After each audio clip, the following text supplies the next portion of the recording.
Okay, ठीक है। आप लोगों का अभी लेक्चर एंड हुआ डॉक्टर फराह का? Yes ma'am.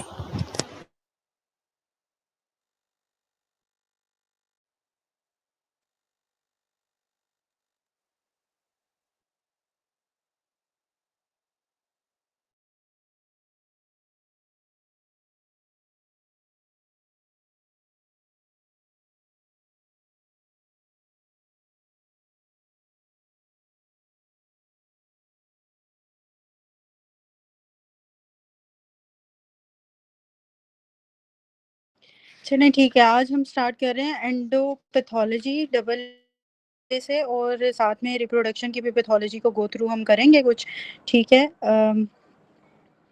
एंडो की पैथोलॉजी में डबल ए के पास अगर किसी के पास सेकंड एडिशन है तो काइंडली वो पेज और वो जो है वो मेंशन कर दें, ठीक है, चैट बॉक्स, जिसको ताकि पता चल जाए, ठीक है? फिर एंडोपैथोलॉजी से हम स्टार्ट करेंगे और हम क्वेश्चन नंबर 1 अभी हम देखने लगे हैं, ठीक है?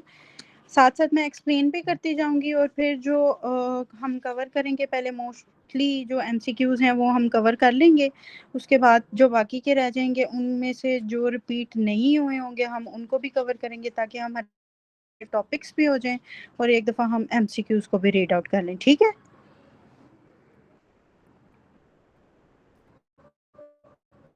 ओके, ठीक है जी। अब हम स्टार्ट कर रहे हैं, ठीक है? एंडोपैथोलॉजी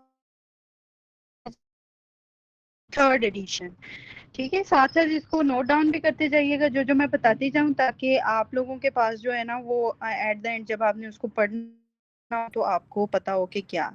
अच्छा, question number 1 is girl presented with the palpitation and tachycardia with the normal sodium and potassium values is C hyperthyroidism.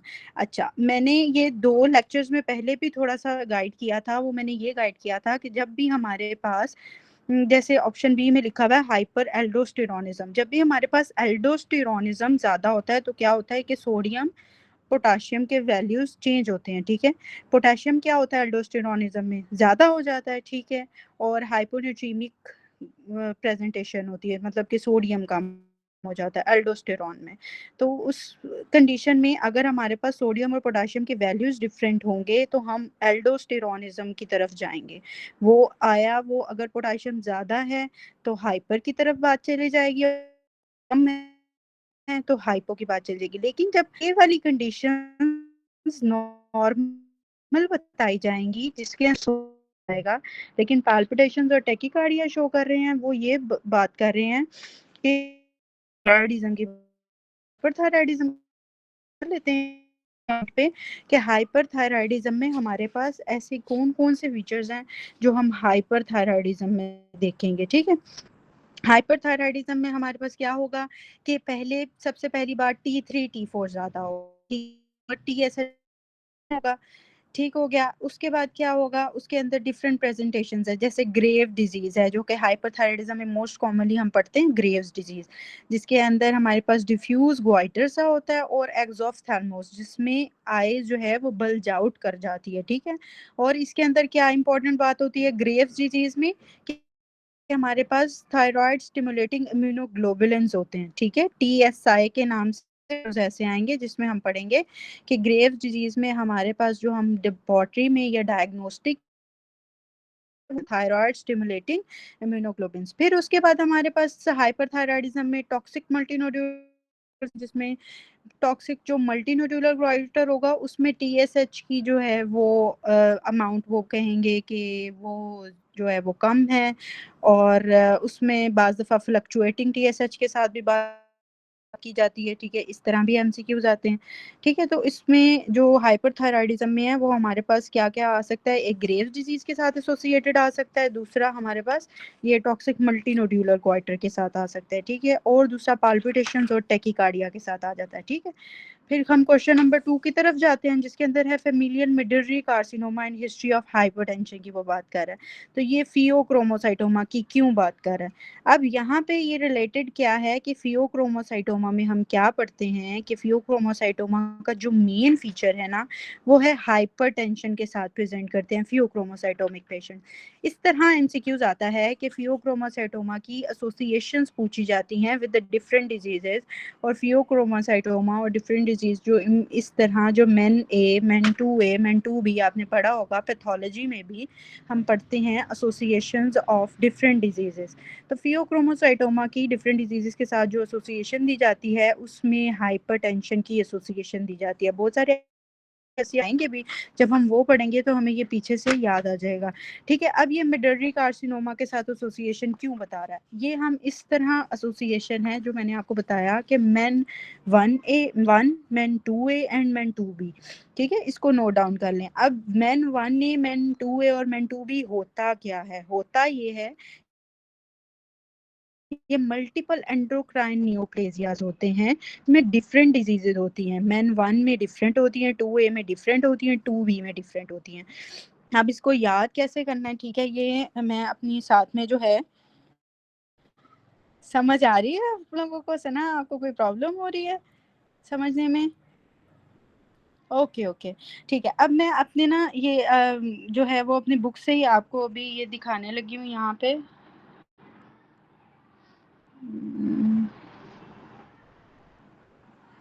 इसमें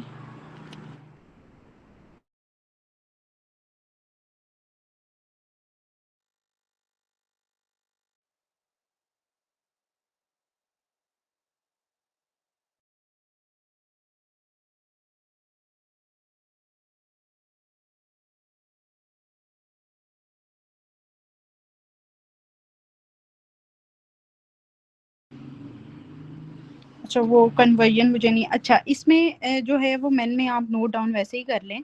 जो मेन 1 होता है इसके अंदर एक नेमोनिक याद कर लें कि पापा पीट रहे हैं, मतलब कि वो होता है ना कि मार रहे हैं। ठीक है, उसको ऐसे याद कर लें कि पापा पिट रहे हैं या पीट रहे हैं, ऐसे याद कर लें। पापा से क्या याद करना है, फॉर द पी, पा एंड द पा। द पा इज, पहला पा जो है that is the endocrine tumours. ठीक है, पापा से पहला पा है पैंक्रियाटिक एंडोक्राइन ट्यूमर्स, और दूसरा पा के अंदर हम क्या पढ़ेंगे, पैराथायरॉयड एडिनोमास। ठीक है, ये आपके, ठीक है, उसके आगे ही बेशक नोट कर लें निमोनिक। ठीक है, पापा पिट रहे हैं, पिट से PIT से हम क्या पढ़ेंगे, पिट्यूटरी ट्यूमर्स। तो मैन 1 में क्या सकते हैं कि पापा पिट रहे हैं, तो पा से पैंक्रियाटिक ट्यूमर्स, फिर पैराथायरॉयड एडिनोमास, और फिर पिट्यूटरी ट्यूमर्स। जो मेन 2A है उसमें क्या है, फिर को बताओ। ठीक है, अब ये क्या किया उन्होंने, फिर से क्या है, PH से हम बताएंगे फियोक्रोमोसाइटोमा, फिर के PH से, फिर पापा ने मामा को बता दिया, तो फिर से PH से फियोक्रोमोसाइटोमा, पापा हाइपरप्लेजिया, और मामा को जो बताया वो मेडलरी थायराइड कार्सिनोमा है। ठीक है, फिर उसके बाद मेन 2B आ जाता है। ठीक है, मेन 2B में हम क्या पढ़ते हैं उसमें कि अब फिर मामा मारेंगी अब। ठीक है, अब मामा की बारी आ गई, क्योंकि पापा ने मामा को बता दिया था हमने कोई गलती की है। ठीक है, अब मामा की बारी आ गया, फिर मामा मारेंगी। अब मामा कैसे मारेंगी, फिर से क्या है, फिर से फिर वही फियोक्रोमोसाइटोमा, फिर मामा से वही मेडलरी थायराइड कार्सिनोमा जो हमने पहले पढ़ा था, और बाद मामा जो मारेंगी वो म्यूकोजल न्यूरोमास है। ठीक है, मेन 1 से मेन के पापा पिट रहे हैं, तो पापा पैरा पैंक्रियाटिक और दूसरे पास है पैराथायरॉइड एडिनोमास, और पिट रहे हैं से पिट्यूटरी ट्यूमर्स। फिर मैन 2A में मैंने बताया कि फिर पापा ने मामा को फिर से क्या है, फियोक्रोमोसाइटोमा, पापा क्या है वही पैराथायरॉइड हाइपरप्लेजिया या एडिनोमा वाले, और मामा को जो बताया वो मामा क्या है, मेडलरी थायराइड कार्सिनोमा। अब मैन 2 में क्या हुआ, फिर मामा मार रही हैं। अब तो मामा कैसे मारेंगी, फियोक्रोमोसाइटोमा से फिर से आ जाएगा मामा का वही मेडलरी थायराइड कार्सिनोमा आ जाएगा, और म्यूकोजल न्यूरोमा से मामा मारेंगी से म्यूकोजल न्यूरोमा। ठीक है, ये मैं ग्रुप में भी एक दफ़ा शेयर कर दूंगी, अपने पास भी एक दफ़ा लिखने, ताकि ये थोड़ी सी इसमें आप लोगों को आसानी हो जाए। ओके, अच्छा अब ये जो हमने क्वेश्चन नंबर 2 पढ़ा था, वापस आ जाते हैं हम एमसीक्यूज की तरफ, जिसमें हमने क्वेश्चन नंबर 2 पढ़ा था। अब आपको समझ आ गई होगी कि 2B में आमना फिर मामा मारेंगी, ठीक है, जिसके अंदर फिर से फियोक्रोमोसाइटोमा मैन 2B, ठीक है, मैन 2B फियोक्रोमोसाइटोमा मेडलरी और फिर म्यूकोजल, मामा से medullary thyroid carcinoma and mucosal neuroma. Okay okay, ठीक हो गया। अच्छा, अब इसमें हमने वही देख ली कि सेकंड में क्या था, फेमिलियर मेडलरी कार्सिनोमा और हिस्ट्री ऑफ हाइपरटेंशन, जब एसोसिएशन देंगे तो फियोक्रोमोसाइटोमा। अच्छा, question number 3, vitamin D formation decrease in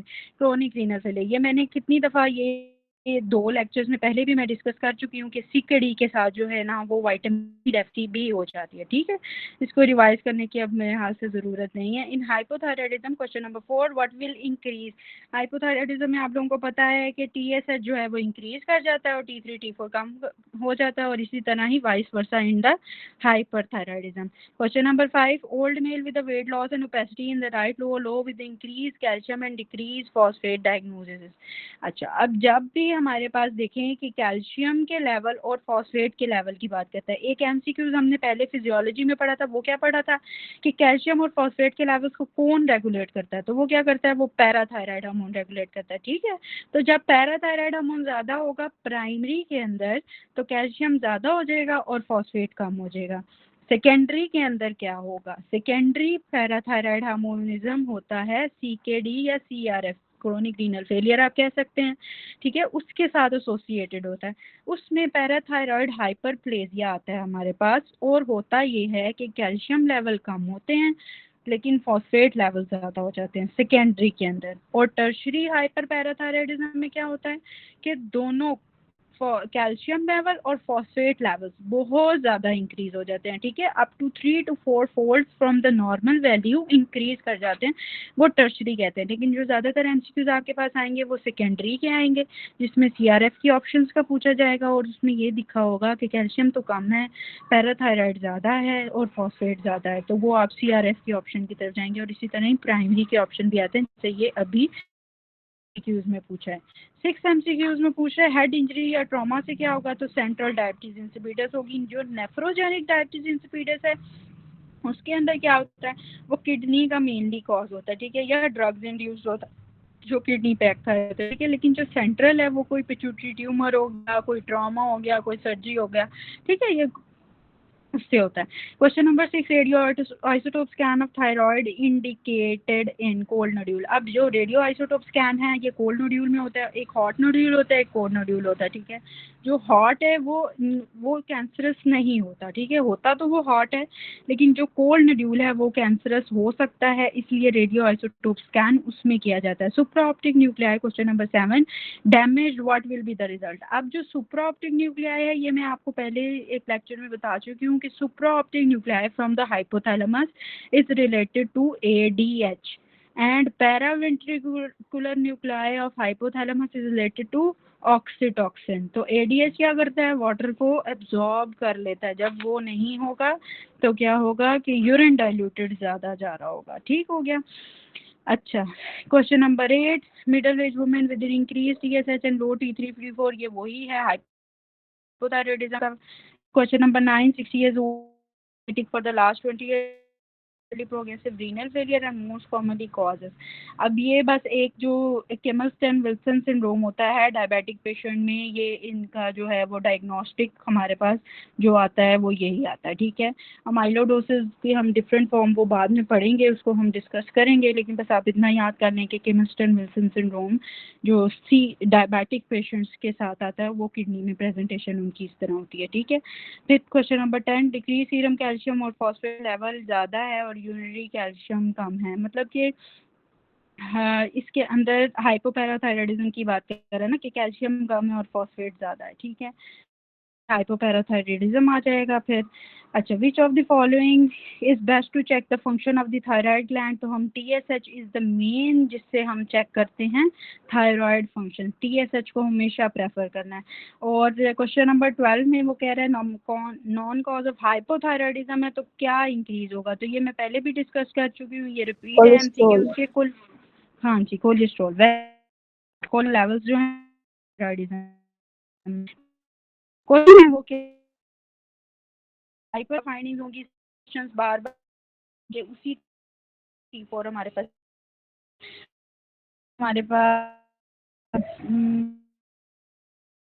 कैसे होता है हाइपर।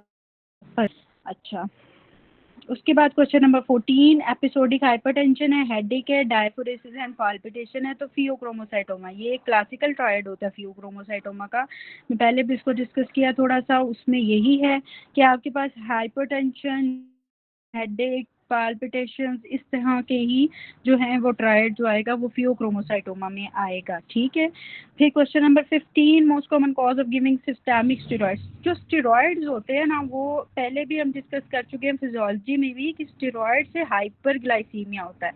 ठीक है, तो इसीलिए एक एमसीक्यू ऐसे भी आता है कि जब भी किसी ने कोई सर्जरी करनी है और आपको पता है कि जी सना,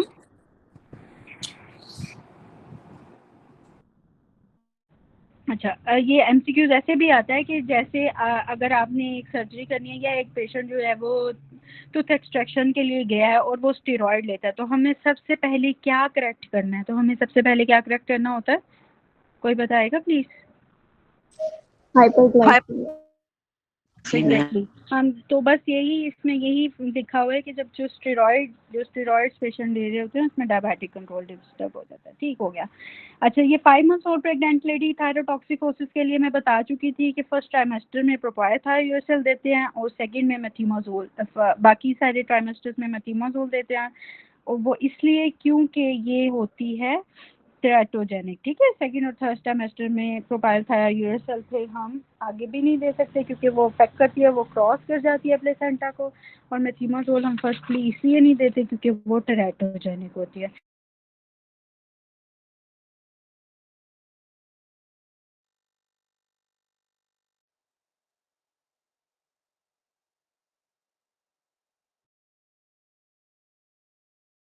17 में हमने वो क्वेश्चन नंबर 18 में वो डवार्फिज्म और क्रेटिनिज्म के बारे में पूछा। अब होता क्या है कि जो क्रेटिनिज्म है ये कंजेनिटल हाइपोथायरॉयडिज्म है, लेकिन डवार्फिज्म के साथ जो है ना वो जेनेटिकली एसोसिएटेड कॉजेज होती हैं।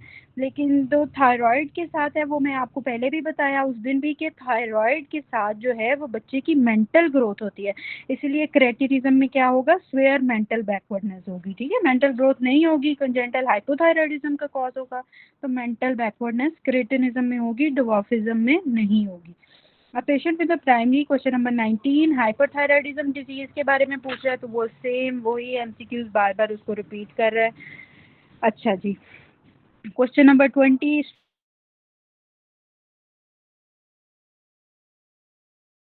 Wait gain, acne and excessive facial hair और हाई एसीटीएच। अब ये क्या है, ये अब अंदर वो weight gain, excessive hair facial भी हाई कर रहा है, तो प्राइमरी इंक्रीज एसीटीएच प्रोडक्शन है। मतलब ये हम किसकी तरफ जा रहे हैं, कोई मुझे बताएगा, ये कुशिंग सिंड्रोम है या कुशिंग डिजीज की तरफ हम जा रहे कुशिंग डिजीज है। Cushing disease. यस एग्जैक्टली, जब हम ऐसे करेंगे तो हम कुशिंग डिजीज की बात करेंगे और उसके बगैर सिंड्रोम होगा। ठीक हो गया। 21 में हम पढ़ रहे हैं विटामिन डी रेजिस्टेंट। ये पहले भी आया था और मैंने आपको लिखवाया था कि विटामिन डी रेजिस्टेंट डिकेट जो फ्रैंकनी होता है वो एक्स लिंक डोमिनेंट होता है। ठीक है, इसके आगे बेशक नोट डाउन कर लें, आगे भी हम वो पढ़ेंगे जेनेटिक्स में इसको फर्दर। हॉशिमोटो थायराइडाइटिस के बारे में पूछा। हॉशिमोटो थायराइडाइटिस हाइपोथायराइडिज्म में आता है और इसके अंदर डिफरेंट एमसीक्यूज कैसे आते हैं। एक आता है कि प्रेगनेंसी है पेशेंट को, ठीक है, उसके बाद हमने इम्यूनोलॉजिकल टेस्टिंग की और हाइपोथायराइडिज्म आ रहा है। ठीक है, तो वो क्या होगा, फिर वो हॉशिमोटो होगा क्योंकि उसमें क्या होता है ग्लोबल मायोग्लोबिन एंटीबॉडीज। हाँ, पोस्टमार्टम में भी आ रहा होता है, ऐसे भी है। ठीक है, पोस्टमार्टम भी एसोसिएटेड होता है, बिल्कुल ठीक बात है। तो उसके अलावा क्या हो रहा होता है कि जो हाशिमोटो है एक ये कि इम्यूनोलॉजिकल एसोसिएटेड। फिर ऐसा एमसीक्यूज आता है जिसमें आप देखेंगे कि वो पूछ रहा है कि सेरोलॉजी हाइपोथायराइडिज्म है, हमने देख लिया कि हाइपोथायराइडिज्म के सिम्टम्स आ रहे हैं और हम सेरोलॉजी करने लगे हैं, तो सेरोलॉजी में भी हम एंटी थायरोग्लोबिन एंटीबॉडीज हमने देखनी है, तो वो भी हाशिमोटो की तरफ जाएगा। ठीक है, इस तरह एमसीक्यूज आते हैं हाशिमोटो में।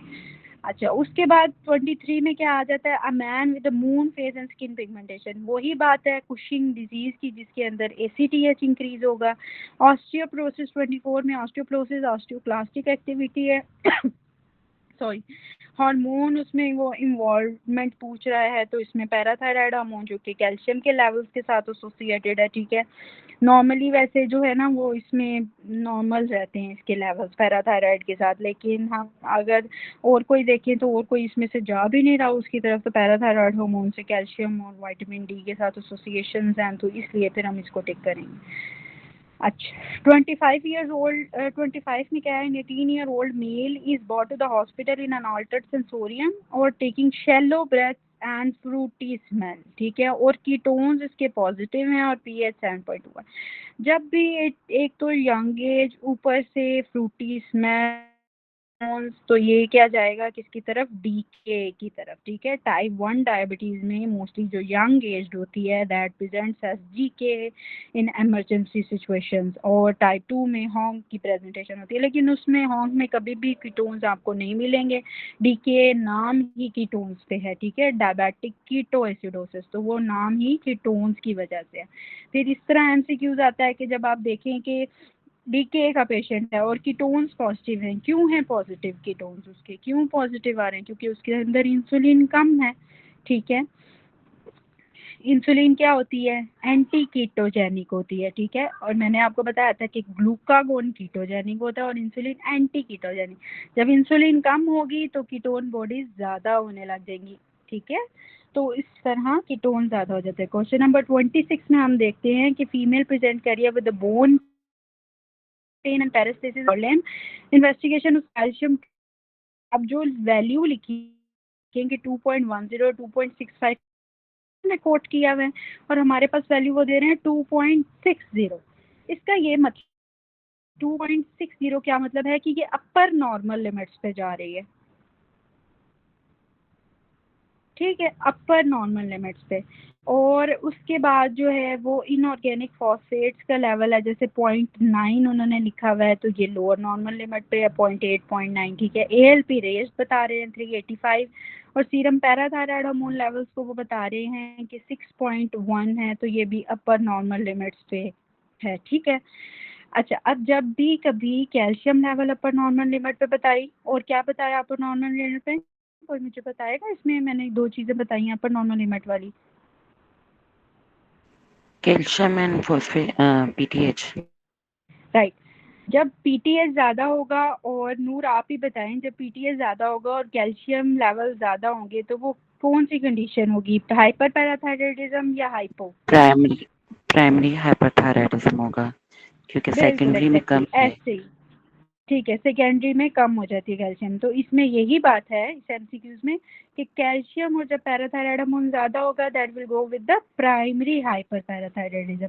अच्छा, क्वेश्चन नंबर 27, ग्रेव्स डिजीज में ऑप्टिक नर्व आपकी कंप्रेस होती है और बायलैटरल होती है। अगर बायलैटरल लिखा आएगा तो उसको हमने प्रेफर करना है, वो सिंगल कभी भी नहीं होती। प्रेजेंटेशंस भी आपने देखे होंगे हाइपरथायराइडिज्म में, जब भी ग्रेव्स डिजीज में प्रेजेंट करता है तो वो बायलैटरल की बात करनी है। डायबिटिक नेफ्रोपैथी का जो मेन फीचर है, ये बहुत दफ़ा एमसीक्यूज आया है, इसको बेशक मार्क कर लें, माइक्रो एल्ब्यूमिन यूरिया, मतलब कि albumin in the urea is increase, ठीक है, वो आने लग जाती है, ठीक है, तो उसके अंदर हम डायबिटिक नेफ्रोपैथी का ये मेन फीचर जो है वो है माइक्रो एल्ब्यूमिन यूरिया, जो इसमें आ रही होती है थोड़ी अमाउंट में और वो ट्रेस हो रही होती है, ठीक। In diabetic patient common limb complication क्या होती है? अच्छा, जो डायबिटिक पेशेंट्स है ना, अब इसमें दो चार चीज़ें आती हैं हमारे पास, ठीक है। एमसीक्यूज कैसे आते हैं, एक डायबिटिक पेशेंट में प्रेजेंटेशन होती है जो कॉमन लिम्ब या कॉमन कॉम्प्लिकेशन है वो आनी है ड्राई गैंग्रीन, लेकिन अगर हम डायबिटिक फुट की बात करेंगे तो वो वेट गैंग्रीन आएगी। अब ये ड्राई गैंग्रीन वेट गैंग्रीन होती क्यों है, ठीक है, होती इसलिए है क्योंकि डायबिटीज़ में पहले वेस्कुलोपैथी होती है, फिर होती है। बस आपने पहले ये याद रखना है कि पहले ब्लड सप्लाई का डिफेक्ट आएगा, फिर उसके बाद न्यूरोपैथी का डिफेक्ट आएगा, ठीक है, इस चीज़ को याद रखना है। बाज़ दफ़ा एमसीक्यूज़ में क्या आता है, एंजियोपैथी एंड न्यूरोपैथी, ठीक है, समझ आ रही है आप लोगों को कि इस तरह सीक्वेंस याद रखना है कि पहले ब्लड सप्लाई कम होगी और फिर न्यूरोपैथी होगी, और उससे होगा क्या, मेजरली ड्राई गैंग्रीन होगी। लेकिन अगर डायबिटिक फुट मतलब कि इन्फेक्शन हो गया है तो फिर तो आपको पता है कि फिर वेट गैंग्रीन की तरफ बात चले जाएगी, ठीक हो गया, इन्फेक्शन में तो वेट हो जाएगा। अच्छा, इसके बाद हम जो पढ़े हैं वो है MCQs नंबर 30, जिसमें रेस्पिरेटरी या कार्डियक प्रॉब्लम फीमेल को नहीं है, लेकिन फ्रंट ऑफ नेक पे उसके क्या हो रहा है, जब वो लेटती है feel difficulty while in the supine position, ठीक है, लेटते हुए उसको प्रॉब्लम हो रही है। जो रेट्रोस्टर्नल ग्वाइटर होता है वो होता ये है कि थायराइड की जो है ना वो इतना लार्ज हो जाता है कि स्टर्नम तक एक्सटेंड कर जाता है। जब वो स्टर्नम तक एक्सटेंड करता है उसकी इतनी स्वेलिंग होती है तो वो ट्रेकिया को पीछे कंप्रेस करता है। जब वो ट्रेकिया को कंप्रेस करता है तो क्या होगा कि सुपाइन पोजीशन में सीधा लेटने में उसको प्रॉब्लम होगा, ठीक है। In diabetes insipidus the correct parameter. अब सी में वही दोबारा से डायबिटीज इंसिपिडस, हम कितनी दफ़ा मल्टीपल टाइम्स इसको डिस्कस कर चुकी हूँ एडीएच के साथ, ठीक है। डायबिटीज इंसिपिडस में क्या होता है, नॉर्मली एडीएच नहीं बन रहा होता है। एडीएच में क्या करना होता है, वाटर अंदर स्टोर करना होता है और यूरिन कंसंट्रेटेड भेजना होता है। जब भी डायबिटीज इंसिपिडस जो है वो हमने उसको मेजर करना है, उसका पैरामीटर देखना है, तो उसमें क्या होगा कि यूरिन की ऑस्मोलैलिटी, मतलब कि यूरिन की कंसंट्रेशन कम होगी और यूरिन में वाटर ज़्यादा जा रहा होगा, वो डाइल्यूटेड ज़्यादा होगा, ठीक है, ठीक है। और प्लाज्मा की ऑस्मोलैलिटी को क्या होगा, कोई मुझे बताएगा इस तरह क्या होगा प्लाज्मा की ऑस्मोलैलिटी को? डिक्रीज हो जाएगी। यस एग्जैक्टली, ठीक हो गया। प्लाज्मा की कंसंट्रेशन कम हो जाती है जब एडीएच होता है हमारे पास, उसमें यूरिन वो वाटर अंदर आ जाता है। लेकिन अगर एडीएच नहीं होगा तो फिर प्लाज्मा की ऑस्मोलैलिटी को क्या होगा, डायबिटीज इंसिपिडस में अगर हम इंक्रीज हो डिस्कस जाएगी। करें, ठीक हो गया, हाँ सही है, मतलब कि प्लाज्मा की कंसंट्रेशन ज़्यादा हो जाएगी। अच्छा ठीक है। 32 में diabetic foot with ulceration and loss of, ये वही चीज़ जो मैंने आपको अभी पढ़ाई कि पहले वेस्कुलोपैथी फिर न्यूरोपैथी, उसके बाद sporting cells of pass nervosa, ये मैंने कल भी डिस्कस किया था पास डिस्टैलस के साथ। किसी को याद है मैंने पास डिस्टैलस के साथ क्या पॉइंट्स कराए थे?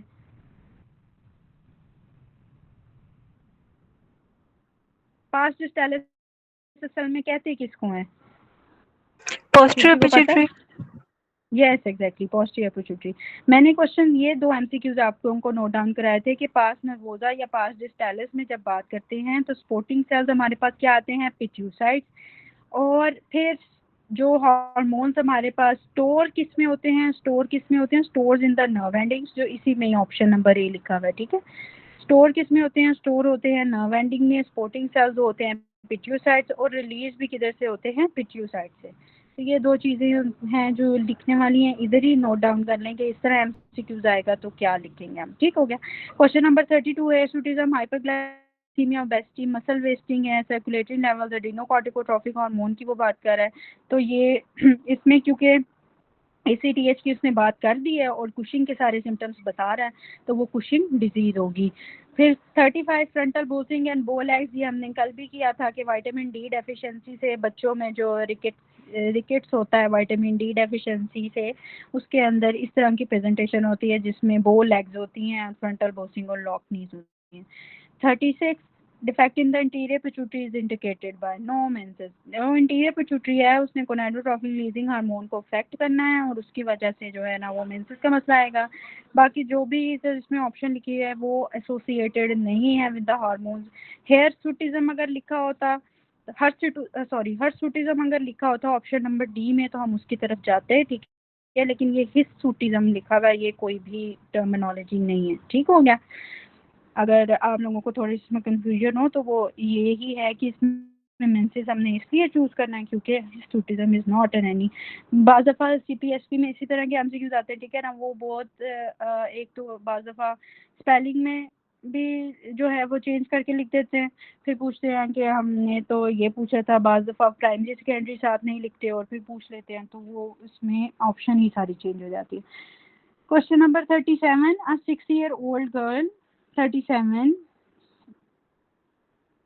6-year-old girl presented in the medical emergency in unconscious state.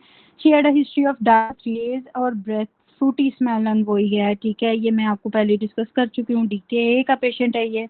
अच्छा अगला जो 30 about a lump in breast, BRCA1, breast का जो हमारे साथ एसोसिएटेड है फैमिली हिस्ट्री के साथ, और वो BRCA1 होता है ब्रेस्ट की म्यूटेशन में, ठीक है, ये तो आप लोगों को पहले भी पता होगा। और BRCA1 करता क्या है, BRCA1 भी न्यूक्लियस पैक करता है। कौन कौन सा न्यूक्लियस पे एक्ट कर रहा था, थायराइड का न्यूक्लियस पे एक्ट कर रहा था, ठीक है। उसमें इस तरह याद किया था कि टिन है, टिन टिन होते हैं ना, टिन के डब्बे होते हैं, ठीक है। तो थायराइड इन द न्यूक्लियस, ठीक है, thyroid acts in the nucleus. GP से याद किया था कि जो ग्रोथ हार्मोन है वो प्लाज्मा मेम्ब्रेन पे एक्ट कर रहा है। और अब बरका वन जो है ये भी इन द न्यूक्लियस एक्ट करता है, ये डीएनए की डैमेज को रिपेयर कर रहा होता है, इसलिए ये भी इनसाइड द न्यूक्लियस एक्ट करता है, ठीक है। ऐसे एमसीक्यूज आते रहते हैं, इसको आगे ही नोट कर ले, ठीक है। 39 रिपीट पे है कि हाइपोपिट्यूटरिज्म में कैक्सिया नहीं होगा, ये मैंने कल एक्सप्लेन किया था कि कैक्सिया जो है वो कैंसर पेशेंट में, टर्मिनल पेशेंट्स में होता है, इसलिए पिट्यूटरिज्म के साथ उसका कोई लिंक नहीं है। फिर 40 है, 15 ईयर ओल्ड बॉय है जो मेडलरी कार्सिनोमा के साथ, तो उसमें जो है वो क्या होगा, उसके अंदर एज का है, वो familial because of the age. अब ये है कि 15 year old boy medullary carcinoma of thyroid is considered familial, उसको एज के साथ उसको रिलेटेड हम करेंगे, ठीक है, क्योंकि उसने एक तो उसको जो है वो मेंशन कर दिया कि 15 ईयर ओल्ड बॉय है और मेडलरी कार्सिनोमा भी, और हम उसको फेमिलियल के तौर पे यूज़ कर रहे हैं, तो हम उसकी एज फैक्टर्स हम उसमें ऐड कर देंगे, ठीक हो गया। क्वेश्चन नंबर 41 में diabetic person with sensory abnormalities of food develop ulcer, ये वही सेम एमसीक्यूज जो बार बार रिपीट हो रहा है, ठीक है। Question number 42 diabetic type 2 patient with increase urinary frequency cause of urination. अब क्या होता है डायबिटीज में, नॉर्मली आप लोगों को पता है कि ग्लूकोज इंसुलिन होती नहीं है, इंसुलिन रेजिस्टेंस हो जाती है, ठीक है, और ग्लूकोज जो है वो यूरिन में भी आने लग जाता है। तो इसकी वजह यही है कि यूरिनरी फ्रीक्वेंसी भी इसलिए ज़्यादा हो जाती है क्योंकि वो वाली चीज़ें यूरिन में आ रही होती हैं जो कि नॉर्मली नहीं आ रही होती, राइट, ठीक है। समझ आई है इस बात की कि यूरिन में नॉर्मली वो चीज़ आ रही होती है जो कि नहीं आनी, और फिर उसकी वजह से क्या हो रहा है कि डिक्रीज एब्जॉर्प्शन ऑफ ग्लूकोज की वजह से यूरिनेशन या यूरिनरी फ्रीक्वेंसी ज़्यादा हो गई है। अच्छा, क्वेश्चन नंबर 43 में मैं आपको एक्सप्लेन किया पहले भी कि हाइपोथायराइडिज्म में जब भी आपको लिम्फोसाइट्स के साथ सिरोलॉजी का बोल दें, कहें कि चीज सिरोलॉजी करवानी है, तो सिरोलॉजी किस में हमने करवानी है, हाशिमोटो में, ठीक है। और कौन से एंटीबॉडीज होते हैं इसके अंदर, तो कौन से मैंने बताए हैं अभी थोड़ी देर पहले ही, एंटी थायरोग्लोबुलिन पीओ। ठीक हो गया, ठीक हो गया, गुड डॉक्टर नूर, यही है एंटी थायरोग्लोबुलिन एंटी टीपीओ। अच्छा सॉरी। उसके बाद जो फीटल हाइपोथायरॉयडिज्म की जो मेन कॉज है वो क्या है, फीटल डिसजेनेसिस और फीटल एजेनेसिस। क्वेश्चन नंबर 44 में पढ़ रही हूँ। जो फीटल एजेनेसिस अगर ऑप्शन में आएगा तो आप उसको प्रेफर करेंगे रादर देन डिसजेनेसिस, ठीक है, लेकिन ज़्यादातर डिसजेनेसिस के साथ ही आता है और जाता है। दोनों ऑप्शंस मैंने अभी कहीं देखी नहीं है, लेकिन अगर आए तो आपको पता होना चाहिए कि agenesis is preferred over dysgenesis. Question number 45 में वही है, पैल्पिटेशंस हैं, हेडेक्स हैं और हाइपरटेंशन है। हमने अभी पीछे भी पढ़ा फियोक्रोमोसाइटोमा का ट्रायड, कोई मुझे ट्रायड बताएगा प्लीज, डॉक्टर इक्रा आप बताएं प्लीज।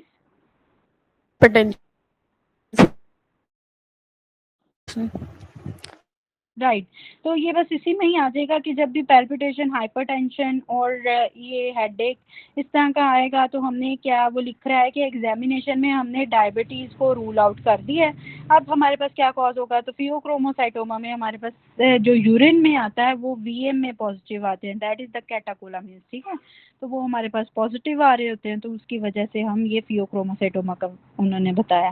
फिर उसके बाद अगले ही क्वेश्चन में उसने कहा कि हाइपरटेंशन है, हाइपोक्लीमिक है, हाइपोकैलीमिक। अब ये देख रहे हैं कि पोटाशियम कम हो रहा है, ठीक है, और वीएम में उसमें नहीं है, मतलब कैटाकोलामिन्स नहीं है, कॉर्टिसोल भी नॉर्मल है, रेनिन लो है और एल्डोस्टेरोन हाई है।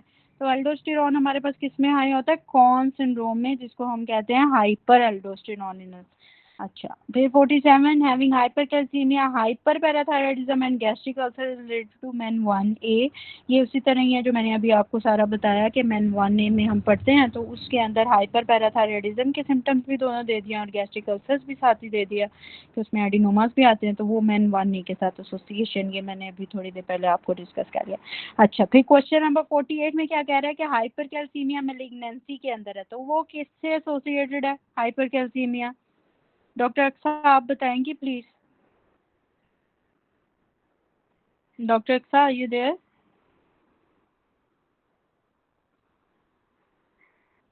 पैराथायराइड जी डॉक्टर नूर सही है, ऐसे ही बात है। अच्छा ठीक, ओके। तो 49 में है कि diabetic patient came to ER, insulin given, what change will happen. जब भी हम इंसुलिन देते हैं तो उसकी हम पीएच इंक्रीज करते हैं, ठीक है। इंसुलिन जब भी डायबिटिक पेशेंट जो इस तरह आता है ईआर में, मतलब कि या तो डीके का पेशेंट है जो हमारे पास आ गया, अगर इंसुलिन का वो रेजिस्टेंट चाह रहा है तो हमने इंसुलिन देनी होती है आप, ठीक है। तो उसमें इंसुलिन जब हम देते हैं तो उसकी पीएच जो है वो इंक्रीज कर जाती है। ये जैसे इंसुलिन का मुझे कोई मेन फंक्शन बताएगा कि पहला फंक्शन क्या हमने पढ़ा था? First potassium. शाहरुख आप बताएंगे प्लीज। जी पोटेशियम की एंट्री, राइट, पोटेशियम की एंट्री हमने पढ़ा था। तो जैसे अब ये देखेंगे increase potassium in the blood, तो अगर इंसुलिन देंगे तो पोटेशियम भी कम होना चाहिए और पीएच जो है वो हमारे पास बढ़ जाती है। ये एक एमसीक्यूज पहले भी आया था, उसको भी हमने इसी तरह ही डिस्कस किया था, जिसमें वो किसी ने पूछा भी था कि इसकी पीएच का क्या फंक्शन होता है, तो वो मैंने बताया था उसमें। Phaeochromocytoma question number 50 was has the following feature. वही बार बार फियोक्राइस्टोमा में कौन सा फॉलोइंग फीचर नहीं होता? तो इसमें ऑप्शन नंबर 3 है, मतलब कि उसमें एम्ब्रियोनल नर्व सेल्स नहीं होते। तो फिर फियोक्रोमोसाइटोमा में होते कौन से हैं? क्रोमोसाइटोमा से याद करना है क्रोमाफिन सेल्स, ठीक है। क्रोमोसाइटोमा से क्या याद करना है? Chromaffin cells, and chromaffin cells से याद करना है न्यूरल क्रस्ट सेल्स, ठीक है। C for chromaffin and C with the neural crest cells. ठीक हो गया, समझ आ रही है आप लोगों को? तो इसमें हमने इस तरह उसको याद कर लेना है। Onset of puberty is due to, ये भी रिपीट है एमसीक्यूज, जब भी गोनेडोट्रोपिन रिलीजिंग हार्मोन की पल्सेटाइल एक्टिविटी होगी, सबसे ज्यादा पल्सेटाइल हार्मोन कौन सा होता है? ये भी एमसीक्यूज आता है। तो वो कौन सा होता है? गोनेडोट्रोपिन रिलीजिंग हार्मोन होता है। ये पल्सेटाइल एक्टिविटी देता है, कभी ज्यादा कभी कम वाली, ठीक है, क्योंकि एक नॉर्मल साइकिल इसमें चलाना होता है, कभी ज़्यादा कभी कम। तो पल्सेटाइल एक्टिविटी इसकी होती है, और इसी से ही पिट्यूटरी से जब ये निकलता है प्यूबर्टी के टाइम पे। अच्छा 52 में है कि टिंगलिंग सेंसेशन है post thyroidectomy due to thyroid cancer. तो थायराइड कैंसर के बाद क्या होगा? जब हम थायरॉइडेक्टमी कर देते हैं तो क्या होता है? कोई मुझे बताएगा कोई कि थायरॉइडेक्टमी के बाद? हाइपोपैराथायराइडिज्म। Exactly hyperthyroidism. मुझे लगता है सिर्फ डॉक्टर नूर ही मुझे सुन रही हैं, और भी कोई सुन रहा है कि नहीं? जी हम सुन रहे हैं। ओके ओके ठीक है, ठीक हो गया। अच्छा उसमें ये है, okay okay Naseem, okay okay. अच्छा इसमें ये है कि जब भी हाइपोपैराथायराइडिज्म होगा तो कैल्शियम कम हो जाएगा और टेटनी हो जाएगी। मल्टीपल क्वेश्चंस इस तरह आते हैं कि इस तरह की टिंगलिंग सेंसेशन थायराइडेक्टमी के बाद, सर्जरी के बाद बता देते हैं, तो क्या ये भी लिखा होता है कि हाइपोकैल्सीमिक टेटनी, ठीक है, हाली टेटनी की जगह हाइपोकैल्सीमिक भी। फिर TH producing tumour is ACTH, या पढ़ चुके होंगे, सिनोमा, स्मॉल सिनोमा जिसे कहा जाता है, एसोसिएटेड विद इसको। यस डॉक्टर जी, ये बताएगा कोई सिनोमा क्या क्या एसोसिएटेड डिजीज होती है जो स्मॉल सेल कार्सिनोमा के साथ एसोसिएटेड होती है? पल्मो आप कर चुके हैं मेरे ख्याल से, पैरानियोप्लास्टिक सिंड्रोम। या पैरानियोप्लास्टिक सिंड्रोम में तो हम वो स्क्वेमस सेल उसमें भी चला जाता है। मुझे मेनली जो स्मॉल सेल कार्सिनोमा के साथ एक आता है, माइस्थीनिया के साथ। SIDADH। नहीं, स्मॉल सेल कार्सिनोमा के ऑफ द लंग्स के साथ हम पढ़ते हैं लैम्बर्ट-ईटन सिंड्रोम, ठीक है। लैम्बर्ट-ईटन याद होगा, इसकी एसोसिएशन होती है, और दूसरा ये एसीटीएच की जिसके अंदर एसोसिएशन है वो स्मॉल सेल लंग कार्सिनोमा। ठीक हो गया, इसको हम आगे भी रिवाइज अप करेंगे इंशाल्लाह। फिर स्क्वेमस सेल कार्सिनोमा होता है, ठीक है, उसके अंदर जो है वो रीनल और फ्यूकोमोसाइटोमा उसके साथ एसोसिएटेड होता है स्क्वेमस सेल के साथ। फिर एक आता है एक टॉपिक थायराइड ग्लैंड का कार्सिनोमा, तो वो हमारा जो है वो लेरिंक्स के साथ एसोसिएट होता है। ये आगे एमसीक्यूज आएगा, फिर हम इसको डिटेल में डिस्कस कर लेते हैं Majeed. Question number 54, a man of 35 years presents with a large hand and feet, large protruding jaw and big nose, complain of partial loss of field of vision, fasting glucose भी उसकी 150 आ रही है, मतलब कि ज़्यादा आ रही है। his height is 5'8", his cortisol, ACTH and thyroid hormones are level, normal है, ठीक है। अब ये ग्रोथ हार्मोन को शो कर रहा है, ग्रोथ हार्मोन के साथ जो है वो हाइपरग्लाइसीमिया भी होता है, ठीक है। लार्ज प्रोट्रूडिंग टंग है, हैंड्स फीट उसके लार्ज हैं, सारा कुछ है। अब ये मैन है, 35 years ओल्ड है।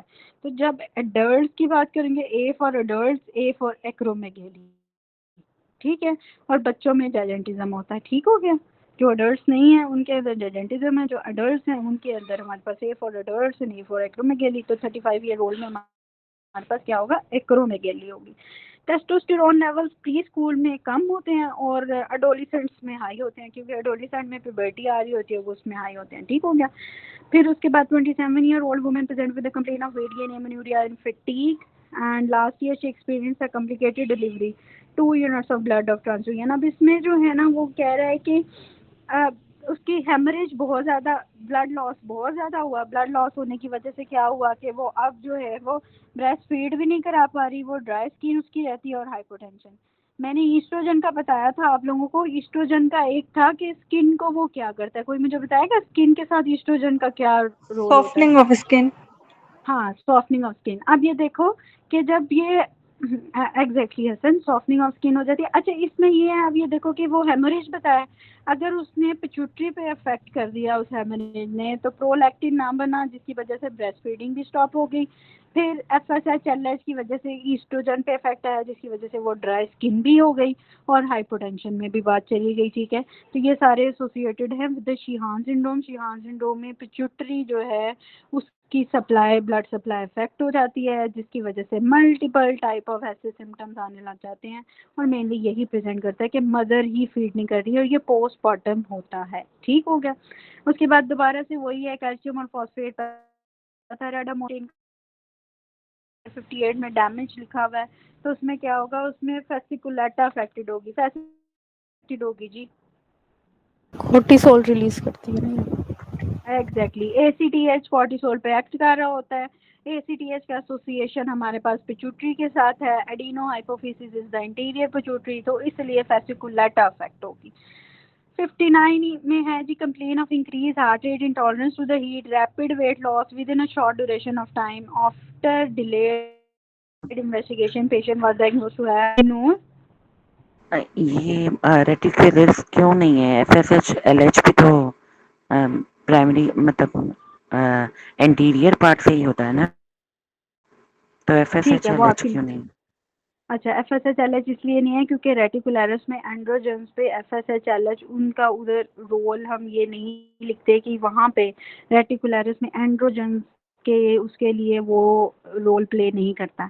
FSH और LH जो प्ले रोल कर रहा है वो कर रहा है डायरेक्ट जो है वो जाके सेमिन इन्फीरियस ट्यूब्यूल पे, जहाँ पे जो है वो लेडिंग सेल्स पे, जैसे LH चेक कर रहा है जाके डायरेक्ट, और FSH जो है वो सर्टोलाइज सेल्स पे रोल प्ले कर रहा है। वो रेटिकुलरस पे जाके एंड्रोजन्स के रिलीज पे वहाँ पे उसका रोल प्ले नहीं हो रहा, ठीक है। तो इसलिए हम उसको ऐड नहीं करते। LH का रोल लीडिंग सेल्स पे जाके होता है और FSH सर्टोलाइज सेल्स पे, ठीक हो गया डॉक्टर नूर? ठीक है। ओके। अच्छा, अब ये 59 में हमने देखा कि with the loss of short duration of time है, डिलेड इन्वेस्टिगेशन से हाइपरथायराइडिज्म है, उसी तरह ही TSH कम है, ये हम बार बार रिपीट हो रहा है। अब calcitonin release by the tumour of, calcitonin किससे रिलीज होता है? थायराइड के मेडुलरी मेडुलरी। कार्सिनोमा से, ये हम इसको, yes exactly, medullary carcinoma. 61 which of the following organ increase in size is CRF? CRF में मैं पहले आपसे डिस्कस कर चुकी हूँ, MCQs 1 या 2 था, जिसके अंदर हमने देखा कि हाइपर पैराथायराइडिज्म सेकेंडरी किस में होता है? Chronic kidney disease. जी, तो CRF से क्या होगा? हाइपर पैराथायराइडिज्म का मतलब कि पैराथायराइड ग्लैंड लार्ज हो जाता है क्रोनिक रीनल फेलियर या किडनी डिजीज में, ठीक हो गया। Patient presented with hypertension and hypokalaemia, cortisol and VA में नॉर्मल, रेनिन इज डिक्रीज। अब इसमें वही है, दोबारा क्या बात हो रही है? हाइपोक्लीमिया, मेन बार बार एक ही बात वो क्या करता है, हाइपोकेलीमिया की बात करता है, मेन एक ही बात बार बार रिपीट करता है। ठीक है, अब हाइपोकेलीमिया में क्या होता है, हाइपोकेलीमिया में जो है वो हमारे पास कौन syndrome, that is the hyper aldosteronism. फिर 63 क्वेश्चन है, 70-year-old fallen from the bed, femur fracture हो गया अब उसके अंदर, तो रेडियोग्राफ में क्या आया, ऑस्टियोपोरोसिस। इसमें एंडोक्राइन एक्टिविटी के साथ इस तरह एसोसिएटेड है ये कि जिसमें कैल्शियम और पैराथायराइड हार्मोन की वजह से कैल्शियम लेवल्स अगर कम हो जाएंगे तो इसलिए हम इसको एंडोक्राइन एक्टिविटी के साथ ऑस्टियोपोरोसिस को अफेक्ट कर रहे, वो कनेक्ट कर रहे होते हैं। ठीक है, उसके बाद 64 में हमारे पास, ये मैंने पहले भी ईस्ट्रोजन की वजह से नहीं, एंडोक्राइन कह रहा है कि पोस्ट मेनोपॉजल हो गई, ईस्ट्रोजन कम हो गया। हाँ, पोस्ट मेनोपॉजल भी ठीक बात है, ये भी कर सकते हैं। ठीक है, आपका पॉइंट भी ठीक है, 70-year-old में एंडोक्राइनल वो भी हो सकता है। दूसरा वो दोनों हार्मोन्स, जो भी हार्मोन्स रिलेटेड है बात सारी। ठीक है, तो आपका पॉइंट भी अच्छा है। ठीक है, उसमें हम पोस्ट मेनोपॉजल की तरफ भी जा सकते हैं जिसमें एंडोक्राइनल एक्टिविटी के साथ एसोसिएट कर रहा है। ठीक है, किसने बताया अभी? Doctor Iqra. Okay, thank you doctor Iqra, thank you for adding it. अच्छा, 64 में है कि patient with amenorrhoea and galactorrhoea और प्रोलैक्टिन लेवल, तो ये दोबारा से वही है, रिपीट है ये बात भी। ठीक है, प्रोलैक्टिन लेवल्स मैंने पहले भी बताया था कि हमने 1000 पे क्या बोलना है, 1000 to 5000 एंड देन 5000 इंक्रीज होगा तो उसमें क्या बोलना है। तो ये वही लिखा हुआ है कि 1000 से नीचे नीचे ड्रग्स, 1000 से 5000 माइक्रो एंड 5000 से increase macro Adhanom. 65 MCQs, adenocortical insufficiency with increased urine sodium is due to is unable to absorb from tubules। अब आपको पता है कि जब भी adenocortical insufficiency होगी तो सबसे पहले क्या डैमेज होगा, एडेनल कॉर्टेक्स। एडेनल कॉर्टिकल इंसफिशिएंसी होती है किसकी है, मेनली कॉर्टेक्स की। कॉर्टेक्स पे फिर वो unable to absorb from the tubules इसलिए होगा क्योंकि एल्डोस्टेरोन का फंक्शन डिक्रीज हो जाएगा, उसके साथ जो है ना वो ये इस तरह unable to absorb from the tubules होगा। अच्छा, 66 are lady presented with aglectoria, amenorrhea, indication of high levels of prolactin. तो ये मतलब कि पिट्यूटरी ग्लैंड का प्रॉब्लम है। अब ये देखो कि प्रोलैक्टिन जो है वो इंटीरियर पिट्यूटरी से रिलीज होता है थायराइड रिलीजिंग हार्मोन के अंडर।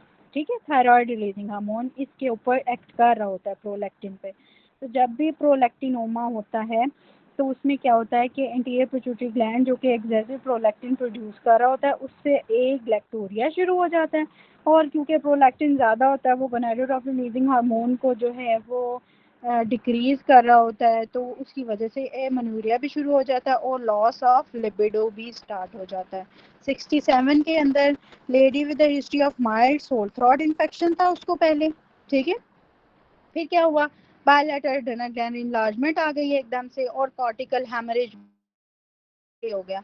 तो ये नाइजेरिया मेनिंजाइटिस होता है। कभी जब भी आपके पास एमसीक्यूज आए जिसमें एड्रेनल ग्लैंड की इनलार्जमेंट बोले, एड्रेनल ग्लैंड का इन्फेक्शन बोले, ठीक है, उसके अंदर बायलैटरल लिखे तो वो नाइजेरिया मेनिंजाइटिस ही आएगा, उसमें और कोई ऑप्शन नहीं आएगी। और ये जो है वो जाता है किस तरफ, वाटर हाउस फ्रेडरिक सिंड्रोम की तरफ। वाटर हाउस फ्रेडरिक सिंड्रोम में क्या होता है, बायलैटरल एड्रेनल हाइपरप्लेजिया ही प्रेजेंट करता है और मोस्ट कॉमनली वो माइल्ड सोर थ्रोट के इन्फेक्शन के बाद या एग्जैक्टली तो वो बायलैटरल जो है वो एड्रेनल ग्लैंड हाइपरप्लेजिया जो शो कर रहा होता है वो इसी तरह नाइजेरिया मेनिंजाइटिस के थ्रू। ठीक है, वो हेमरेज हो जाता है in the adrenal glands, right, exactly, cortical haemorrhage भी हो जाता है और हाइपरप्लेजिया भी हो जाता है जिसकी वजह से वो ये शो करता है, इसको वाटर हाउस भी कहते हैं। अच्छा, 68 में कीटोन बॉडीज, अगेन वही आ गया कि कीटोन बॉडीज क्यों बनेंगी, क्योंकि इंसुलिन जो है वो डेफिशिएंट है, वो एंटी कीटोटिक है, वो कीटोन बॉडीज को रोकेगा नहीं बनने से और वो बनेगी ज़्यादा। ठीक है, यहाँ तक समझ आई है आप लोगों को अभी तक? कुछ 68 तक हमने अभी एमसीक्यूज डिस्कस किए हैं। ओके, ठीक है, कोई बात नहीं समझ आए तो बीच में रोक के बेशक पूछ लें, कोई इशू नहीं है। 69 में वो कह रहा है कि न्यूट्रोफिल इंक्रीज हो गए, डिक्रीज हो गए हैं, लिम्फोसाइट इंक्रीज हुए हैं और जीनोफिल्स इंक्रीज हुए हैं और एसीटीएच इंक्रीज हो गया है। ठीक है, अब क्या हुआ, ये ऑप्शन डी एडिसन्स डिजीज की तरफ हम जाएंगे। मैंने आप लोगों को 2 दिन पहले भी ये इस बात को डिस्कस किया था कि जब भी वो कॉर्टिसोल या कुशिंग सिंड्रोम की बात करेगा या कॉर्टिसोल की बात करेगा। फॉर एग्जांपल, जब भी कॉर्टिसोल ज़्यादा होगा तो उसके साथ लिम्फोपीनिया मतलब कि लिम्फोसाइट कम होंगे, एजीनोपीनिया मतलब कि एजीनोफिल्स कम होंगे, और न्यूट्रोफिलिया होगा। ठीक है, दो चीज़ें कम होंगी कॉर्टिसोल के साथ, लिम्फोसाइट एंड एजिनोफिल्स, ये दोनों कम हो जाएंगे, लेकिन न्यूट्रोफिल बढ़ जाएंगे। और इसी के अपोजिट क्या होगा कि न्यूट्रोफिल कम होंगे एडिशन में, और इन लिम्फोसाइट्स और एजिनोफिल्स उधर बढ़ जाएंगे। ठीक है, तो एक याद कर लें, जो सेल से याद कर लें कॉर्टिसोल में कि सेल से E for eosinophils and L for lymphocytes. Cell से क्या, एजिनोफिल्स और लिम्फोसाइट्स कॉर्टिसोल में कम हो जाएंगे। ठीक है, और न्यूट्रोफिल ज़्यादा हो जाएंगे, और फिर इसी के ऑपोजिट एडिशन आ जाएगा। क्वेश्चन नंबर 70, थायराइड हार्मोन, जो थायराइड ट्यूमर है स्लो ग्रोइंग। अब इसको थोड़ा सा डिस्कस कर लेते हैं यहाँ पे। जो पेपिलरी कार्सिनोमा थायराइड का होता है, एक तो वो मोस्ट कॉमन होता है, दूसरा उसके वो स्लो ग्रोइंग होता है, उसकी गुड प्रोग्नोसिस होती है, बहुत अच्छी प्रोग्नोसिस होती है। ठीक है, इसके अलावा उसके अंदर समोमा बॉडीज और ऑर्फन एनी आई न्यूक्लियस होता है। ठीक है, ये दो दफ़ा कि गुड प्रोग्नोसिस किसकी है, पेपिलरी की। फिर उसके बाद लिम्फ के साथ इसके एसोसिएशन होती है कि ये लिम्फेटिक इसकी स्प्रेड होता है, वो लिम्फेटिक स्प्रेड होता है। फिर ये स्लो ग्रोइंग है, फिर इसका मोस्ट कॉमन भी यही है। फिर इसके अंदर समोमा बॉडीज भी, P for papillary and P for psammoma bodies, और ऑर्फन आई न्यूक्लियस भी इसी के साथ है। जो मेडलरी कार्सिनोमा है वो C cells of the parafollicular cells या सी सेल्स के साथ आता है एमसीक्यूज इसका। कैल्सिटोनिन की प्रोडक्शन में इसका एमसीक्यूज आता है। और मिडलरी कार्सिनोमा की एसोसिएशन फियोक्रोमोसाइटोमास के साथ बाज एमसीक्यूज में लिखी भी आती है, जो हमने एमसीक्यूज नंबर 2 में भी पढ़ी थी। ठीक है, आ रही है समझ आप लोगों को। अब कैल्सिटोनिन का आगे से क्या एमसीक्यूज आता है, कैल्सिटोनिन होता क्यों है रेस, किस डिजीज में कैल्सिटोनिन ज्यादा होगा, अभी हम जैसे ये पढ़ रहे हैं अभी। मलबरी का ठीक है, और किस डिजीज में हम कैल्सिटोनिन दे सकते हैं, पेचेड yes disease. Exactly, paged disease में हम कैल्सिटोनिन देते हैं। ये एमसीक्यूज भी मल्टीपल टाइम आता है। अच्छा, एनाप्लास्टिक कार्सिनोमा की बहुत पुअर प्रोग्नोसिस होती है, और ये ओल्ड एज में होता है, क्योंकि एनाप्लास्टिक से याद कर लो कि इसमें बहुत सारी चेंजेस होती हैं, इसलिए ये पुअर इसकी प्रोग्नोसिस है, और ये ओल्ड एज में। फिर फोलिक्यूलर कार्सिनोमा जो आ जाता है, उसकी क्या एमसीक्यूज आता है, एक तो ये एफबी से याद करो कि ये ब्लड हेमाटोजिनस स्प्रेड होता है, एफबी। ठीक है, एफबी से क्या याद किया कि इसका जो है वो ब्लड स्प्रेड होता है। दूसरा, ये इनसाइड द ये कैप्सूल के अंदर जाता है। फॉलिक्यूलर एडिनोमा और कार्सिनोमा में क्या फ़र्क करते हैं हम, क्योंकि उसकी कैप्सूल की इन्वेजन हो जाती है फॉलिक्यूलर कार्सिनोमा की। ठीक है, ये भी एमसीक्यूज आता है कि एडिनोमा और कार्सिनोमा में क्या फ़र्क है, फ़र्क ये है कि कार्सिनोमा कैप्सूल के अंदर चला जाता है, फॉलिक्यूलर वाला बस। ठीक हो गया। Question number 71, a young girl child with a history of secretion from the breast और माइक्रोस्कोपी ऑन द जो पिट्यूटरी है उसमें सेल्स कौन से होंगे। तो ये मैंने आप लोगों को क्या बताया था, एसिड पिग। ठीक है, याद है किसी को एसिड पिग, किसी को याद है कि एसिडोफिल्स में एसिड पिग क्या था। प्रोलैक्टिन और ग्रोथ हार्मोन। ठीक हो गया, प्रोलैक्टिन एंड ग्रोथ हार्मोन, ये उसी की तरफ ही बात लेके जा रहा है। जो एसिडोफिल्स होते हैं उसमें जीनोफिलिक होता है। ठीक है, पिंक पिंक कलर जो देता है ना, एसिडोफिलिक होते हैं, वही एजिनोफिलिक सेल्स होते हैं जो एसिडोफिलिक होते हैं। तो ये उसी तरफ लेके जा रहा है कि उसके ब्रेस्ट से सिक्रीशन ज़्यादा है, मतलब कि प्रोलैक्टिन, तो एसिड पिक के साथ क्या एसोसिएट हो गया, और एजिनोफिलिक। अब 72, after adrenalectomy patient desire of which of the following increase. तो एडेनोलेक्टमी के एल्डोस्टेरोन का मसला होगा, तो उसको क्या चाहिए होगा, सोडियम क्लोराइड चाहिए होगा। इलेक्ट्रोलाइट इम्बैलेंस हो जाएगा, तो उसको चाहिए क्या, सोडियम क्लोराइड चाहिए। अच्छा, female swelling in front of the neck hypothyroid है, और इम्यूनोलॉजिकल टेस्ट सेम वही बात, सीरोलॉजिकल टेस्ट इम्यूनोलॉजिकल टेस्ट करना है, तो क्या देखेंगे, क्या देखेंगे हम, किसकी तरफ बात कर रहे हैं, अगर इम्यूनोलॉजिकल टेस्ट करना है। और ठीक है, हॉशिमोटो थायरोडाइटिस। ठीक है, ये 2-3 बच्चों के अलावा भी बाकी भी पार्ट लें प्लीज़ सारे। अगर आप लोगों को किसी को नहीं समझ आ रही तो आप मुझसे जो है वो पूछ भी सकते हैं। ठीक है, अगर आप पार्ट लोगे तो भी आपको एमसीक्यूज़ की समझ आएगी कि वो क्या पूछ रहा है, क्योंकि साथ साथ फिर लिखो भी, उसको नोट डाउन करो कि वो ये पूछ रहा है और ये एक्स्ट्रा बात है, ठीक है। अब एक्सोफ्थेल्मोस के साथ कौन सी डिजीज एसोसिएटेड है? Grave disease. Right, Graves disease, exactly. तो ग्रेव्स डिजीज में मैंने पहले बताया थायराइड स्टिमुलेटिंग इम्यूनोग्लोबिन्स होते हैं, इसलिए 74 में उसको इंक्रीज कर दिया उसने। Lady with the loss of blood about 100 ml loss हो गया और few weeks her serum ACTH level was later it was found that her adrenal gland size was reduced। तो जब भी adrenal gland की बात होगी तो आपको पता है adrenal gland का मेजर पोर्शन कवर क्या करता है? adrenal cortex, और छोटा स्मॉल पोर्शन एडेनल मडल्ला लेके जाता है, जिससे सिर्फ कैटाकोलामिन्स वगैरह एसोसिएटेड होते हैं। तो एडेनल कॉर्टेक्स जो है वो एट्रोफी उसकी सबसे पहले होगी जब के ब्लड लॉस होगा तो, ठीक है। 76 में weight 70 kg present with the blood pressure 140/90 and pulse 80, glucose 88, urine glucose भी पॉजिटिव आ रही है और पोटाशियम इस वक्त हमारे पास 32.4 पे जा रही है। तो ये हाइपर एल्डोस्टेरोनिज्म के साथ एसोसिएटेड है। बाकी सारी अब ये देखें कि CPSP में क्या है कि अब ये ब्लड प्रेशर उसने ज़्यादा तो हमें बताया, लेकिन साथ में ग्लूकोज की भी बात कर दी और उसने ग्लूकोज भी यूरिन में डाल दी। अब ये थोड़ा सा कंफ्यूज करने वाली बात है, बाद दफ़ा बंदा सोचने लग जाता है यार ये कुशिंग तो नहीं है जो ग्लूकोज की तरफ बात, लेकिन नॉर्मली क्या ये सोडियम और पोटाशियम की बात करना चाह रहा है और साथ में वो बात कर रहा है ब्लड प्रेशर हाई है, तो ये हाइपर एल्डोस्टेरोनिज्म की बात कर रहा है। ठीक हो गया। इसके बाद क्या है 77 में? मैम ये प्राइमरी और सेकेंडरी इसमें उसने दोनों ऑप्शन डाली हुए हैं, जबकि उसने यहाँ पे रेनिन नहीं डाला। हाँ वही ना, देखो अब रेनिन भी अगर वो डाल देता तो फिर हम सेकेंडरी की तरफ जाते हैं, लेकिन अभी ये ए ऑप्शन करेक्ट है ना, प्राइमरी हाइपर एल्डोस्टेरोनिज्म, ठीक है, क्योंकि उसमें रेनिन की तो बात ही नहीं उसने की हुई कोई भी। तो हाइपरटेंशन की जब सीधी सीधी बात करेगा और पोटाशियम की बात करेगा तो वो प्राइमरी होगा, और सेकेंडरी में हमेशा रेनिन की बात करेगा क्योंकि वो रेनिन की वजह से होता है, ठीक है इकरा। अच्छा 77 MCQs में है कि boy came with the fracture of arm and his test reveals calcium 2 plus है 6.8 मिलीग्राम पर डेसीलीटर, यूरिनरी कैल्शियम 50 है। अब सीरम की कैल्शियम थोड़ी है और यूरिन में ज़्यादा निकल गई है।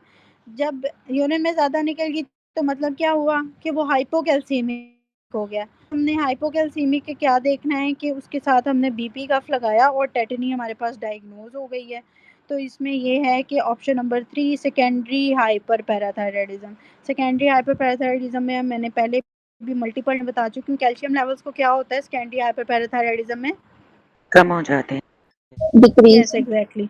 तो जब यूरिन में ज़्यादा निकल गई तो अंदर हाइपोकैल्सीमिया हो गया, हाइपोकैल्सीमिया हुआ तो इसका ये मतलब है हम सेकेंडरी की तरफ जा रहे हैं और सेकेंडरी हाइपर पैराथायराइडिज्म में ये कम होगा। अच्छा कोई मुझे ये बताएगा कि ये जो बीपी कफ के साथ हम मॉनिटर करते हैं और स्पाज्म हो जाता है, इस टेस्ट को कहते क्या है हाइपोकैल्सीमिया में? हाइपोकैल्सीमिक टेटनी, हाँ टोजे साइन, चॉपस्टिक और साइन चॉपस्टिक को बोलते साइन। हैं। हाँ टोजे साइन जो है ये होता है, ये बीपी कफ जब लगाया जाता है और स्पाज्म होता है, ये उसकी तरफ बात कर रहा है, ठीक है। अच्छा 78 में मैक्सिडीमा इज कॉज्ड बाय, जब बिल्कुल थायराइड हार्मोन नहीं होगा तब मैक्सिडीमा होगा, ठीक है। अगर थायराइड हार्मोन डेफिशिएंट होगा तो उसमें हम क्या बात कर सकते हैं, उसमें तो हम हाइपोथायराइडिज्म कहते हैं, और ये मैक्सिमम जब बिल्कुल ही नहीं होता तो उसको हम कंडीशन को कहते हैं मैक्सिडीमा। डायबिटिक गैंग्रीन क्यों होता है? एथिरोमास इन द आर्टरीज, उसी तरह ही पहले एंजियोपैथी होती है तो एथिरोमास जब बनते हैं तो नेफ्रो डायबिटिक गैंग्रीन हो जाता है। और कौन सा गैंग्रीन मेनली होता है, कॉम्प्लिकेशन कौन सी होती है डायबिटीज ड्राई में? मरियम गैंग्रीन। आप बताएं, Mariam, Mariam Rida, are you there? Doctor Mariam, okay. Doctor Qurratulain, are you there?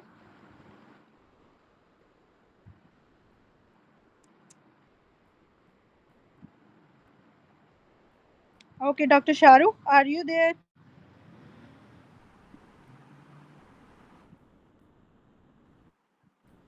जी डॉक्टर कुरतुलैन, जी डॉक्टर शाहरुख। जी मैम। जी नो, मैं पूछ रही थी कि जो ये डायबिटिक पेशेंट्स जी हैं जी उनमें कॉम्प्लिकेशन मोस्ट कॉमन क्या होती है? मैम, ड्राई गैंग्रीन होती है। ओके, और अगर मैं लिम्ब की कॉम्प्लिकेशन मोस्ट कॉमन पूछूं तो वो क्या होती है? मैम अगर वही फुट वगैरह तो वेट लगा देंगे, फिर वेट गैंग्रीन। नहीं, अगर मैं लिम्ब की बात करूं, दो अच्छा अच्छा, चीजें वो हैं। वस्क्यूलोपैथी मैम, ठीक है, वस्क्यूलोपैथी और ड्राई गैंग्रीन ही मोस्ट जी जी। कॉमन। दो किस्म एमसीक्यूज आएंगे। हाँ, limb dry gangrene. Very good doctor Mariam. ठीक है, लिम्ब की अगर बात करेगा और मोस्ट कॉमन कॉम्प्लिकेशन की बात करेगा तो ड्राई गैंग्रीन, और अगर डायबिटिक फुट की बात करेगा तो फिर क्या होगा कुरतुलैन? Wet gangrene. हाँ एग्जैक्टली, फिर वेट गैंग्रीन होगा। Okay okay.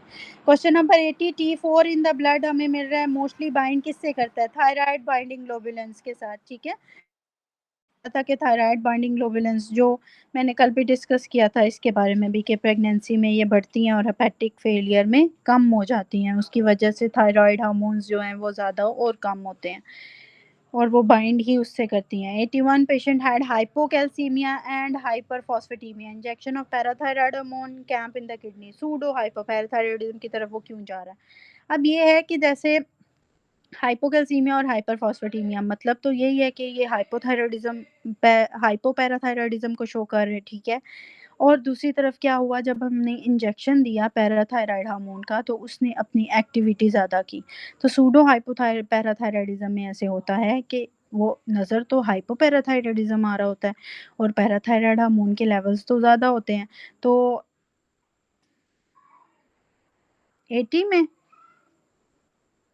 नहीं नहीं, वो बाइंडिंग का पूछ रहा है ना, प्लाज्मा प्रोटीन की बाइंडिंग का पूछ रहा है। ठीक है, वो पूछ रहा है कि T4 इन द ब्लड कहाँ किस प्लाज्मा प्रोटीन से बाइंड करेगा, तो जो थायराइड बाइंडिंग ग्लोबुलिन होता है ना,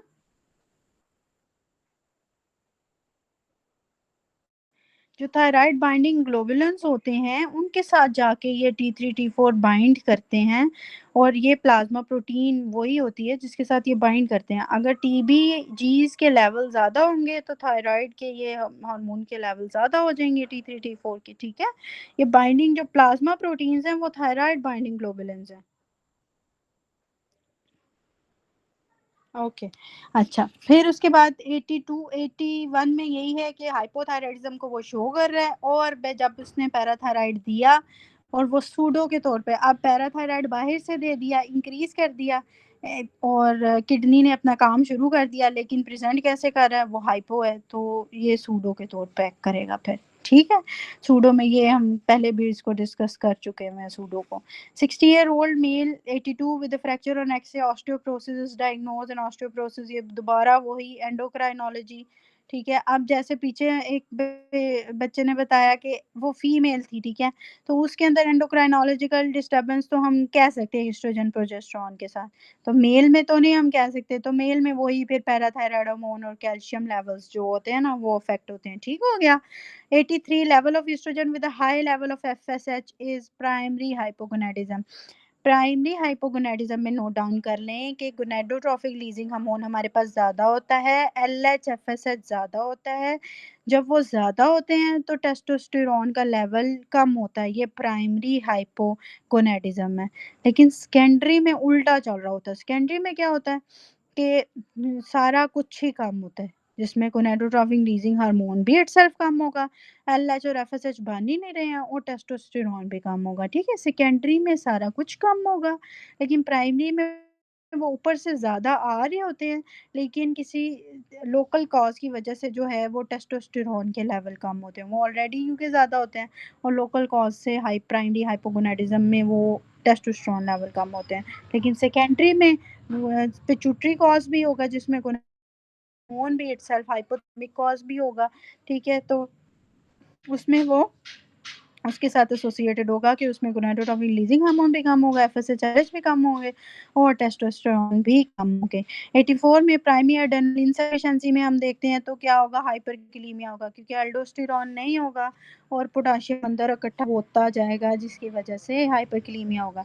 85 patient has muscle tetany contractions on the first post op day, ये सेम है हाइपोकैल्सीमिक टेटनी। फिर patient presented with macroglossia, hyperglycaemia and hypertension which is rare. Somatotrophs जो होते हैं वो ग्रोथ हार्मोन के साथ एसोसिएटेड होते हैं, इसीलिए हम जब भी है वो सोमैटोट्रोफिन एनालॉग्स देते हैं जब भी ग्रोथ हार्मोन में एक्रोमेगाली या डायजेंटिज्म की हमारे पास आती है बाज़ दफ़ा, तो सोमैटोट्रोपिन एनालॉग्स इसीलिए देते हैं क्योंकि somatotrophs are equals to growth hormone, ठीक है। अच्छा, patient had head injury after that her urine osmolarity. जब भी हमारे पास हेड इंजरी के साथ और वेज़ोप्रेसिन या ऑस्मोलैरिटीज़ में फ़र्क आने लग जाएगा, तो उससे क्या होगा, वो सेंट्रल डायबिटीज़ इंसिपिडस होगी। इसको मैं पहले भी डिस्कस कर चुकी हूँ। और अगर होगी नेफ्रोजेनिक तो वो रीनल कॉज़ होगा, ठीक है? समझ आ रही है कि रीनल कॉज़ जब होगा तो नेफ्रोजेनिक होगा, और अगर हेड इंजरी के साथ इस तरह प्रेज़ेंट करेंगे तो वो सेंट्रल होगा हमारे पास। इन नेफ्रोजेनिक डायबिटीज़ सेम वही बात, ईसीएफ की ऑस्मोलैरिटी इंक्रीज़ कर रही है। ईसीएफ की जो कंसंट्रेशन है नेफ्रोजेनिक डायबिटीज़ में वो इंक्रीज़ हो जाती है, अंदर पानी कम हो जाता है। वही बात बार-बार रिपीट कर रहा है, diabetic patient having poor control of blood sugar और अब एडिनोमा हो गया, तो इसमें एल्ब्यूमिन कम होती है, माइक्रो एल्ब्यूमिन यूरिया, लो एल्ब्यूमिन, ठीक है। डायबिटिक नेफ्रोपैथी का मेन फीचर है, इसको नोट डाउन कर लें, ये बार-बार एमसीक्यूज़ आता है, ठीक है। इसके अंदर मल्टीपल टाइम ऑफ ये एमसीक्यूज़ आया जिसमें low albumin, micro albumin urea का पूछा है। Question number 19 investigation for Hashimoto thyroiditis, वही same. Cause of increase ketone bodies, वही सेम, इंसुलिन डेफिशिएंसी हो जाती है। 92 Addison's disease present with emergency condition. Addisonian जो क्राइसिस होते हैं ना, उसमें इमरजेंसी कंडीशन हमारे पास कोमा होती है, इसीलिए हम कहते हैं, आप लोगों ने पहले पढ़ा होगा कि एडिसन्स डिजीज के पेशेंट में हम एक वो बैंड उनके हाथ पे लगाते हैं, वो इसलिए लगाते हैं कि एक तो वो जब भी इस तरह कोमा कंडीशन में आए हमारे पास, तो हमें पता हो कि ये एडिसोनियन है पेशेंट, और इसके अलावा उसको जो हार्मोनल चेंजेस वगैरह हैं, कौन सी ड्रग लेनी है, स्टेरॉइड्स के साथ एसोसिएशन है, तो वो उसके लिए भी हम वो बैंड लगाया जाता है एडिसन पेशेंट्स को जिनको एडिसन होती है, ठीक है। क्योंकि कोमा के बहुत सारे कॉजेज होते हैं, तो हम जब एडिसन का पेशेंट हमारे पास आता है तो हमें पता होना चाहिए कि वो कोमा की फॉर्म में आ सकता है क्राइसिस में, और उसको उस तरह ट्रीट करना होता है। 93 में वही एक्सोथैल्मोस के साथ टीएसआई की एसोसिएशन पूछ रहा है, सुप्रा ऑप्टिक न्यूक्लाई। 94 में सुप्रा ऑप्टिक न्यूक्लाई एडीएच के साथ एसोसिएशन पूछ रहा है कि अगर वो इफेक्ट होगा तो लॉस ऑफ वाटर ज़्यादा हो जाएगा, ऑप्शन नंबर बी में मुझे से लिखा हुआ है। 95 में bone pen and fracture lab show high parathyroid hormones की बात कर रहा है, तो उसमें ये कह रहा है कि क्या हो रहा है, पैराथायराइड हार्मोन ज़्यादा हैं, यूजली रेज्ड हैं, तो ये सूडो हाइपोपैराथायराइडिज्म। अब ये क्या कह रहा है, अब इसमें कोई मुझे थोड़ा एक्सप्लेन करेगा 95 को, कि इसको किसी को समझ आई है कि नहीं इसकी 95 की। सूडो हाइपोपैराथायराइडिज्म हम बहुत दफ़ा कर चुके हैं। इसमें पैराथायराइड हार्मोन रेज होता है लेकिन वो अपना काम सही से नहीं कर सकता, रिसेप्टर डिफेक्टिव होते हैं। ठीक है, तो इसमें क्या होगा कि पैराथायराइड हार्मोन रेज़ होगा, लेकिन कैल्शियम कम होने की वजह से फ्रैक्चर्स और बोन पेन्स हो रही हैं, और पैराथायराइड ज़्यादा, तो ये सूट हुआ। 96 common cause of Cushing syndrome adrenal adenoma होता है, ठीक है, क्योंकि वहीं से कॉर्टिसोल है। डायबिटीज इंसिपिडस करेक्ट पैरामीटर क्या है हमारे पास, डिक्रीज यूरिन ऑस्मोलैरिटी, जो करेक्ट पैरामीटर है वो ये है। उसके बाद डायबिटिक रेटिनोपैथी में हमारे पास arterioles, arteries, atheromas in the arteries, angiopathies, ये बार-बार एमसीक्यूज इस तरह आते हैं। फिर उसके बाद है 99 में very poor prognosis shows by which carcinoma. Poor prognosis मैंने बताया कि एनाप्लास्टिक ओल्ड पेशेंट में होता है, तो वो पुअर होता है, उसके अंदर बहुत ज़्यादा हेड ट्रॉमा के साथ। फिर यही एमसीक्यूज 100 में आया कि सेंट्रल डायबिटीज इंसिपिडस होगा, ठीक है। उसके बाद अब इससे आगे 100 से आगे, क्योंकि अब हमारे पास टाइम थोड़ा कम है, तो हम वो वाले एमसीक्यूज अब ज़्यादा डिस्कस करेंगे जो कि रिपीट में नहीं है, ठीक है। पेज नंबर 578 पे 106 है, एक्टोपिक थायराइड हार्मोन के बारे में बात कर रहा है, ठीक है। एक्टोपिक थायराइड हार्मोन का मैंने आपको क्या बताया था कि squamous cell carcinoma of larynx होता है, small cell carcinoma of lung smoking के साथ होता है, कुशिंग सिंड्रोम के साथ होता है, सियाल एडीएच के साथ होता है, और लैम्बर्ट ईटन के साथ होता है। एक बच्चे ने मुझे सियाल एडीएच का बताया था, लैम्बर्ट ईटन का मैं बोल रही थी। 3 चीजें इसको याद रखनी है, Cushing syndrome, Lambert Eaton and SIA ADH. 3 things आपने ये याद रखनी है। Squamous cell carcinoma of lung में क्या होता है, हाइपर कैल्सीमिया होता है, हाइपर पैराथायराइडिज्म, ठीक है। इसके अलावा रीनल सेल कार्सिनोमास और फियोक्रोमोसाइटोमा, पैरानियोप्लास्टिक सिंड्रोम जिसको हम कहते हैं, वो हमारे पास स्क्वेमस सेल के साथ एसोसिएटेड होता है। और एक्टोपिक थायराइड जो होता है वो किससे एसोसिएटेड होता है, वो squamous cell carcinoma of larynx के साथ एसोसिएटेड होता है, ठीक है। Palpitations 107 MCQs. Palpitation, episodic headache, and diagnosed with pheochromocytoma. Epinephrine metabolites are increased. Epinephrine influence the carbohydrate metabolism by which mechanism? तो मैंने ये पहले भी रिपीट किया है कि एपिनेफ्रीन और नॉन एपिनेफ्रीन किसको इनहेंस करता है, ग्लूकागोन को या इंसुलिन को? ग्लूकागोन। Glucagon, exactly. ग्लूकागोन को इंक्रीज करता है और इंसुलिन को डिक्रीज कर देता है। ठीक है, अब मुझे ये बताएं कि ग्लूकागोन का मेन फंक्शन क्या है, ग्लूकोनियोजेनेसिस या ग्लाइकोजिनोलाइसिस? ग्लाइकोजिनोलाइसिस। एग्जैक्टली तो ग्लाइकोजिनोलाइसिस इस तरह इंक्रीज होगी, इसलिए ऑप्शन नंबर सी हमने चूज की, क्योंकि ये एपिनेफ्रीन के साथ एसोसिएट कर रहा है ग्लूकागोन और ग्लाइकोजिनोलाइसिस को, और इसी तरह कार्बोहाइड्रेट मेटाबॉलिज्म इनहांस होता है। ठीक हो गया। Question number 108, most common site of thyroglossal cyst जो होती है वो मिड लाइन होती है, थायरोग्लोसल सिस्ट। ठीक है, और वो मूव करती है विद द swallowing। ठीक है, hypocalcaemic patient, question number 109, is developing tetany. Life threatening complications क्या होंगी उसके अंदर? लाइफ थ्रेटनिंग इसमें सिर्फ एक ही है, लेरेंजियल स्पैज्म। अगर वो हो गया तो रेस्पिरेटरी प्रॉब्लम आ जाएगी और उसकी वजह से लाइफ थ्रेटनिंग कंडीशन हो जाएगी। ठीक है, उसके बाद हम जो रिपीट हो रहे हैं ये भी सारे आगे से हम छोड़े हैं जो रिपीट हो रहे हैं, जो हम इसको पहले कर चुके हुए हैं। अच्छा, 117 में हमारे पास क्या आएगा, HbA1c उसने बताई हुई है पेशेंट की 6.8 है।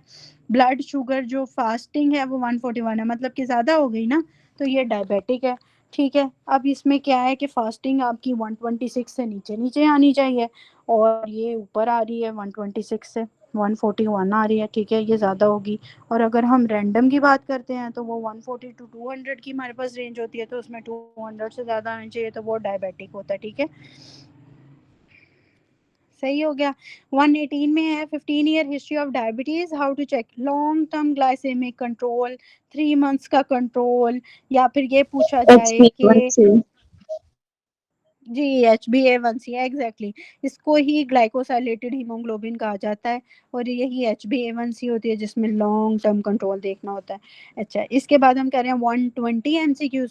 फॉलिक्यूलर कार्सिनोमा कैरेक्टरिस्टिक्स फीचर क्या है, मैं ये बता चुकी हूँ पहले भी कि एडिनोमा और कार्सिनोमा में कैसे डिफरेंशिएट कर रहे हैं कि ये कैप्सूल को इन्वेड करता है। ठीक है, तो इसकी क्या होती है, हाँ इन्वेजन, वेरी गुड डॉक्टर हमना, इन्वेजन से हमने देखना होता है इसको। क्वेश्चन नंबर 122, जो अब ये हम कर रहे हैं ये बिल्कुल वो हैं जो फिर रिपीट नहीं हुए। ठीक है, ताकि हम वो रिप्रोडक्शन को भी टच कर सकें। अच्छा, इन डायबिटिक पेशेंट एसिड, अब जब भी आपने डायबिटीज के साथ एसिडोसिस को एसोसिएट करना है तो आपने बायकार्ब को करना है। बायकार्ब जब कम हो जाता है तो डायबिटिक पेशेंट में एसिडोसिस होती है। एसिडोसिस हम नेफ्रो में भी पढ़ेंगे, एसिडोसिस मेटाबॉलिक और अल्कलोसिस से। जब मेटाबॉलिक एसिडोसिस होती है तो उसमें बायकार्ब कम होता है। ठीक है, और फिर उसको कंपनसेट करने के लिए जो है वो कार्बन डाइऑक्साइड वो रेस्पिरेटरी से उस तरह एसोसिएशन होता है।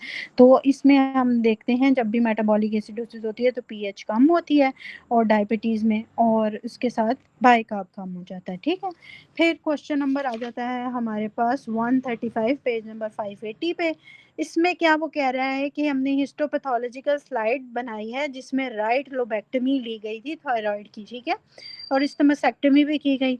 सोलिटरी थायराइड नोड्यूल था, उसके अंदर बॉल्स और माइलॉइड डिपॉजिट आ रहे हैं और foci of C cells. C cells hyperplasia हमने किस में पढ़ा था अभी पीछे? Medullary carcinoma.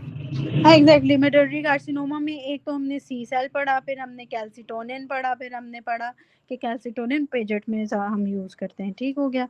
फिर उसके बाद 136 MCQs, one boy fell on the ground, got fracture arm, tetani on checking BP, decrease serum and normal urine. उसकी अब ये इसमें हमने MCQs एक दफ़ा मैंने आपको पहले भी बताया था 2 दिन पहले कि जब भी कभी इस तरह लिखा जाएगा कि एक लड़का है, कभी कभी एमसीक्यू इस तरह आता है कि वो वीक है।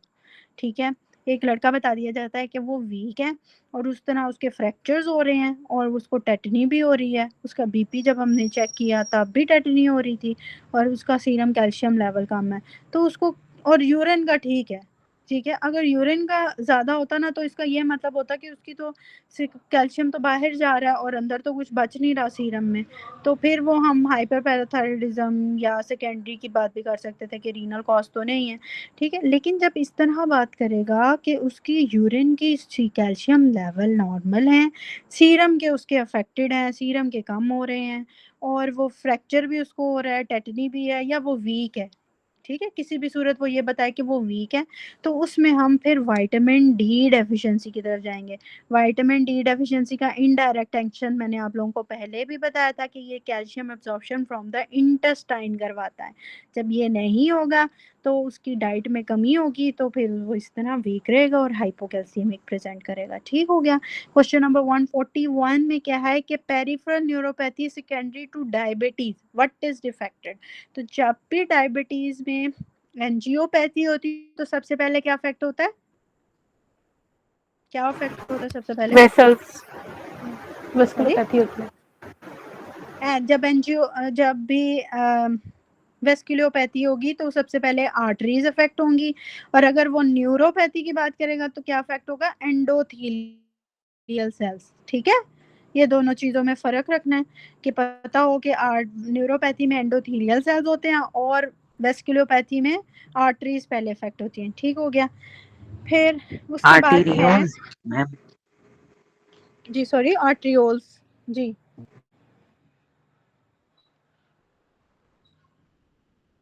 रोल्स पहले इफेक्ट होंगी और फिर वो, उसके बाद हमने एमसीक्यू करना है वो 150 एमसीक्यूज है जो है पेज नंबर 582 पे, जिसके अंदर लिख रहा है कि patient having thymoma with the bilateral ptosis.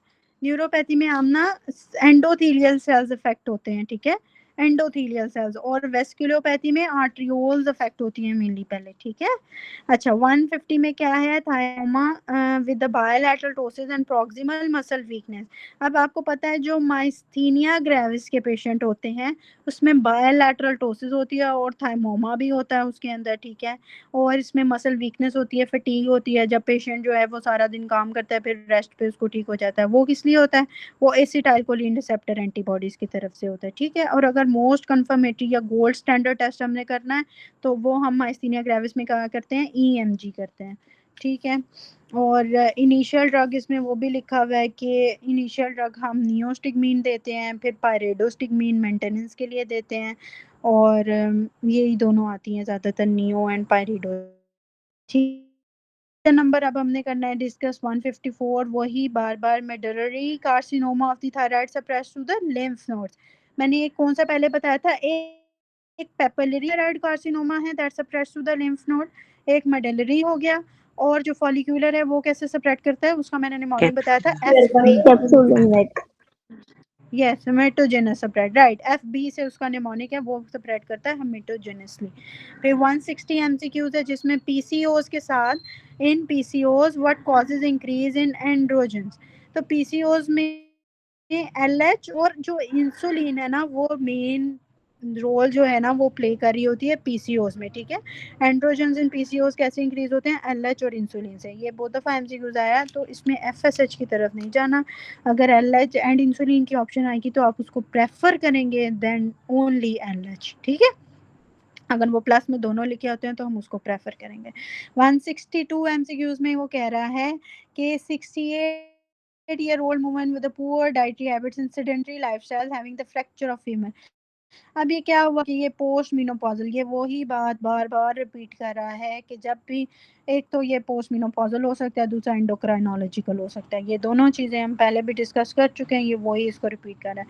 167 में अब एमसीक्यूज कर रहे हैं हम, वो है जी 583 पेज पे, in clinical setting 50 males with increase BP what to check. जब भी हमने इकट्ठे 50 मेल्स हमने क्लिनिकल सेटिंग में देखे हैं और उनका बीपी बढ़ा तो क्या है, मेटानेफ्राइन। मेटानेफ्राइन जो होता है ये मेटाबोलाइट होता है एपिनेफ्रीन का। ठीक है। तो ये जब एपिनेफ्रीन का मेटाबोलाइट होता है तो उसमें बीपी ज़्यादा होने के चांसेस होते हैं, क्योंकि ये जो है वो सिंपैथेटिक सप्लाई के लिए मेनली उसके अंदर आ जाते हैं, जिसके अंदर हाइपरटेंशन भी एक कॉज हो जाती है। ठीक है। मेटाबोलाइट ऑफ एपिनेफ्रीन मेटानेफ्राइन होता है और उसकी वजह से फिर हम कर रहे हैं पेज 584 पे 171 MCQs। ठीक है, बाकी ये जितने भी हम पहले कर चुके हैं ना 100, जो मैं छोड़ रही हूँ बीच में, ये रिपीट हैं। ठीक है, लेकिन आप लोगों ने एक दफ़ा ज़रूर पढ़ने हैं ताकि आप लोगों को याद हो जाए। ठीक है, वो रिपीट है, मैं देख चुकी हूँ, लेकिन आप लोगों ने लाजमी पढ़ने हैं। वो मैंने भी पढ़ के किए हैं, तो इसलिए आप लोगों ने भी इसको पढ़ना है, छोड़ना नहीं है। ठीक है, ओके। अच्छा, फोलिक्यूलर लिम्फोमा जो अब 171 पे जो ट्रांसलोकेशन है फोलिक्यूलर लिम्फोमा की होती है 14 18। ये कैसे याद करना है? F for 14 and F for follicular lymphoma. ठीक है, 14 for F for 14 and F for follicular lymphoma, 14 18 इसकी ट्रांसलोकेशन होती है। उसके बाद है हमारे पास MCQs 178। Patient has develop multi nodular goitre. ये मैंने आप लोगों को पहले भी जब मैंने पढ़ाया तो मैंने क्या पढ़ाया था? मल्टी नोड्यूलर ग्वाइटर में हम क्या देखते हैं? TSH लगते हैं। हाँ, TSH। तो फ्लक्चुएटिंग TSH के साथ ही मल्टी, इसीलिए कहा जाता है, फ्लक्चुएटिंग होता है ना, तो कोई ज़्यादा कोई बड़ा कोई छोटा। ठीक है, मल्टीपल बाज़ दफ़ा जो है मल्टीपल नोड्यूल्स इस तरह आते हैं। फिर बाज़ दफ़ा ये है कि TSH जब फ्लक्चुएट कर रहा होता है तो पहले एक दफ़ा नोड्यूल आएगा, फिर दूसरी दफ़ा फ्लक्चुएट करेगा, दूसरा नोड्यूल आ जाएगा, तीसरी दफ़ा करेगा तो तीसरा आ जाएगा। तो इसलिए फ्लक्चुएटिंग TSH वजह से मल्टी। फिर क्या है 179 में पर after hypophysectomy which cell will be affected. ये हम पहले 2 दिन पहले भी डिस्कस कर चुके हैं। Follicular cells of the thyroid, मैंने आपको बताया था कि जब भी हाइपोफिजेक्टमी होगी तो follicular cells of the thyroid affect होंगे, या पैराफोलिक्यूलर सेल्स, ये 2 लिखे होंगे, इनको इन्हांस। अगर हम ये नहीं होगी ऑप्शन तो फिर principal cells of the thyroid की तरफ जा सकते हैं, लेकिन वो बाज़ दफ़ा ऑप्शन नहीं आता हमारे पास। ऑप्शन यही इसी को ही ज़्यादातर करते हैं, follicular cells of the thyroid. 180 bone pain fractures हैं, पैराथायराइड हार्मोन उसका हाई है, तो most likely days in which of the following, तो ये सूडो हाइपोपैराथायराइडिज्म, वही बार बार बता रहा है कि कैल्शियम कम है लेकिन पैराथायराइड ज़्यादा है और वो अपना काम नहीं कर रहा, तो सूडो है। उसके बाद 183 MCQs में कह रहा है कि फीमेल पेशेंट है, लो कॉर्टिसोल है, तो हम क्या पूछेंगे कि लो कॉर्टिसोल क्यों हुआ? तो हम पूछेंगे कि स्टेरॉइड्स तो नहीं एक्सटर्नल उसको दे रहे। ठीक है ना, जब एक्सटर्नल स्टेरॉइड्स देते हैं तो फिर उसमें कॉर्टिसोल के लेवल हमारे पास फिर वो लो आ जाएंगे। ठीक है, क्योंकि एक्सटर्नली हम दे रहे होते हैं तो फिर वो बॉडी में ऑलरेडी ज़्यादा होते हैं, तो वो फिर जो नॉर्मल प्रोडक्शन है वो भी कम होती है। इसीलिए जब भी हमने स्टेरॉइड को टेपर डाउन करना होता है वो इसीलिए हम करते हैं क्योंकि एकदम जब हम स्टेरॉइड्स को ख़त्म कर देंगे, देना बंद कर देंगे, तो फिर कॉर्टिसोल प्रोड्यूस नहीं हो पाएगा, हमारे एड्रेनल ग्लैंड्स फंक्शन नहीं कर पाते नॉर्मल। इसीलिए हम जो है वो उसको टेपर डाउन करते हैं, एकदम बंद नहीं करते। ठीक है, समझ आ रही है आप लोगों को? मेरे यस साथ ही मैम। हैं अभी के, बस अब जी जी। नींद तो नहीं आने लगी, नहीं नहीं। बोर तो नहीं हो रहे हैं? ठीक है, डबल ये थोड़ी सी है, एमसीक्यूज के अंदर होता है। ठीक है, थोड़ा सा, लेकिन आप एमसीक्यूज ये करेंगे ना तो आप लोगों को बहुत अच्छा समझ आ जाएगा, आगे एमसीक्यू सॉल्व करना आसान हो जाएगा। ठीक है, 184 patient using steroid for very long time. Steroid की बार बार वही बात कर रहा है, ऑस्टियोपोरोसिस एंड फ्रैक्चर्स इसका मेन है। फिर इसके बाद हाइमिया होता है। ठीक है, ये प्रेफरेंस हमेशा याद रखनी है कि जब भी स्टेरॉइड ज़्यादा होगा तो osteoporosis, fractures is always greater than hyperglycaemia. ठीक हो गया वन। अब हम एमसीक्यूज जो हैं वो करेंगे 222 पेज नंबर 588। जितने भी मैंने छोड़े सब रिपीट है बीच में, लेकिन वो ज़रूर गो थ्रू करने आप लोगों ने। ठीक है, mineralocorticoid secreting tumour serum finding will be, mineralocorticoid ज़्यादा होगा तो क्या होगा? हाइपोकैल्सीमिया हो जाएगा। इसमें हाइपोकैल्सीमिया क्यों होगा? जब मिनरलोकॉर्टिकॉइड ट्यूमर होगा जिसकी वजह से हाई एल्डोस्टेरॉन हो जाएगा, तो उसकी वजह से एल्डोस्टेरॉन क्या करेगा? हाइड्रोजन आयन की सिक्रीशन भी ज़्यादा कर देगा और पोटेशियम अंदर सेव करने लग जाएगा, जो मेटाबॉलिक एल्कलोसिस करेगा। नॉर्मली क्या होता है कि जो हाइड्रोजन आयंस और कैल्शियम होते हैं वो दोनों compete करते हैं एक दूसरे को ना एल्ब्यूमिन से बाइंड करने के लिए, दोनों लड़े होते हैं कि नहीं मैंने नहीं, नहीं तुमने नहीं, मैंने बाइंड करना है एल्ब्यूमिन से। ठीक है, तो वो जब दोनों लड़े होते हैं तो हाइड्रोजन आयन क्योंकि ऑलरेडी स्क्रीट हो गया है तो आयनाइज्ड कैल्शियम जो है वो एल्ब्यूमिन से बाइंड कर जाएगा। तो जब वो एल्ब्यूमिन से बाइंड करेगा तो हम जो है वो ये कहेंगे कि कैल्शियम कम हो गया। ठीक है, जी हम रिप्रोडक्शन अभी शुरू करेंगे। अभी हमने एंडो के कुछ एमसीक्यूज अभी हम कर रहे हैं, बस अब मैं रिप्रोडक्शन 145 11 से स्टार्ट कर दूंगी ताकि अगर हम थोड़ा सा टाइम लें तो ऊपर रिप्रोडक्शन का ले लें टाइम, ठीक है। तो उसमें इंपॉर्टेंट एमसीक्यूज हम थोड़ा डिस्कस कर लेंगे ताकि रिप्रोडक्शन हमारा मिस ना हो। अच्छा 225 हाइपरथायरॉयडिज्म, कल हम इंशाल्लाह सीएनएस स्टार्ट करेंगे। हमारे पास एंडो के असल में 3 दिन थे, एंडो के हमारे पास 3 दिन थे। हम डिवाइड कर लेते हैं रिप्रोडक्शन को, कल में भी थोड़ी बहुत कर लेंगे फिजियोलॉजी। तो आप लोग फिर डॉक्टर फरा के साथ क्या कर रहे हैं फिर ईद पे, ईद के डेज में फर्स्ट डे तो चले एंडो ही कर रहे हैं अभी भी।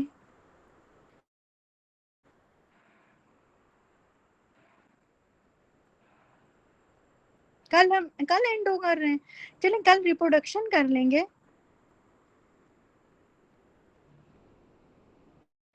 नहीं, जो मुझे टाइम टेबल शो हुआ है उसमें तो 3 डेज हैं एंडो के, तो मेरा आज आपके साथ थर्ड डे है। डॉक्टर फरा कर, मेरा आपके साथ जैसे थर्ड डे है और बाकी डेज हमारे पास अभी सीएनएस के हैं फर्दर ना, तो हमने सीएनएस भी कंप्लीट करना है। फिर सीएनएस के हमारे पास 4 दिन बचेंगे, 5 दिन नहीं बचेंगे। चलिए ठीक है, हम कल रिप्रोडक्शन की फिजियोपैथोलॉजी कर लेंगे, लेकिन हम ये पहले डिसाइड कर लें कि हमने, क्योंकि ईद के सिर्फ 1 डे की ब्रेक होगी, ठीक है, सेकेंड डे भी क्लासेस होंगी, ठीक है, क्योंकि उसमें हम मिस नहीं कर सकते, हमारे पास डेज कम है और हमने थ्योरी और डबल ए को एक दफ़ा साथ में गो थ्रू करना है।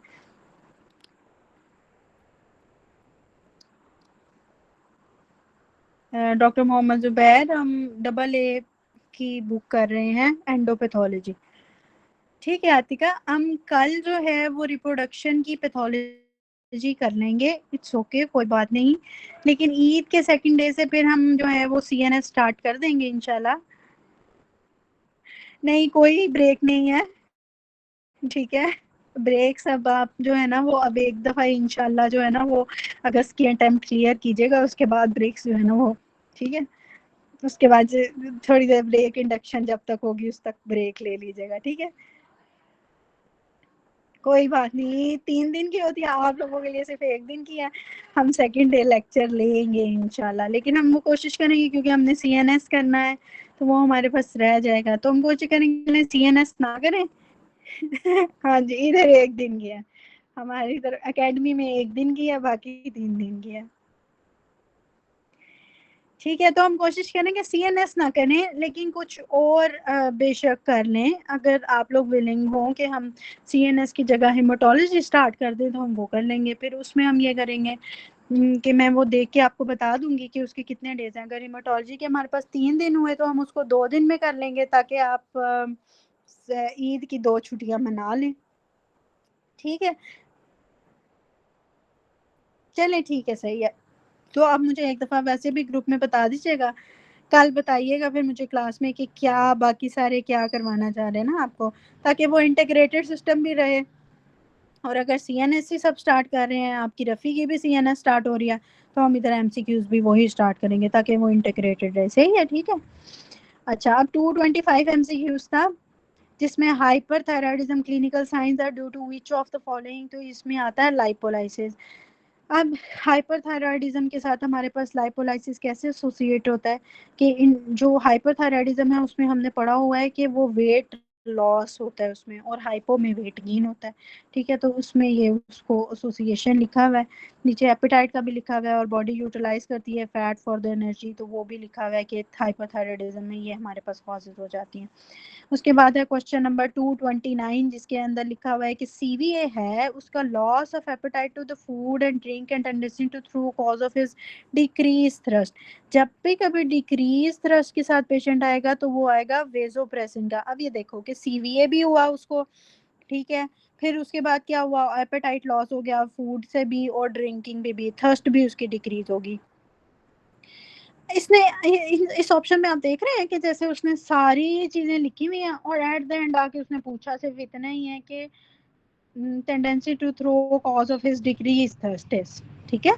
बताया उसने सारा कुछ है, ये नहीं बोला कि कॉज ऑफ डिक्रीज एपिटाइट क्या है या कि टेंडेंसी टू थ्रो की कॉज क्या है, उसने सिर्फ एंड पे आके कह दिया डिक्रीज थर्स्ट की कॉज बताओ, ठीक है।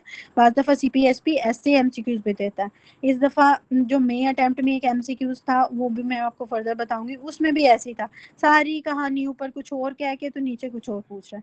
तो बस वो इस तरह मल्टीपल टाइम ऑफ क्वेश्चन देता है, तो इसलिए बहुत गौर से क्वेश्चन पढ़ना है कि वो पूछ क्या रहा है। तो इसमें डिक्रीज थर्स्ट की वो बात करता है, तो वो बात करता है वेसोप्रेसिन की, ठीक है।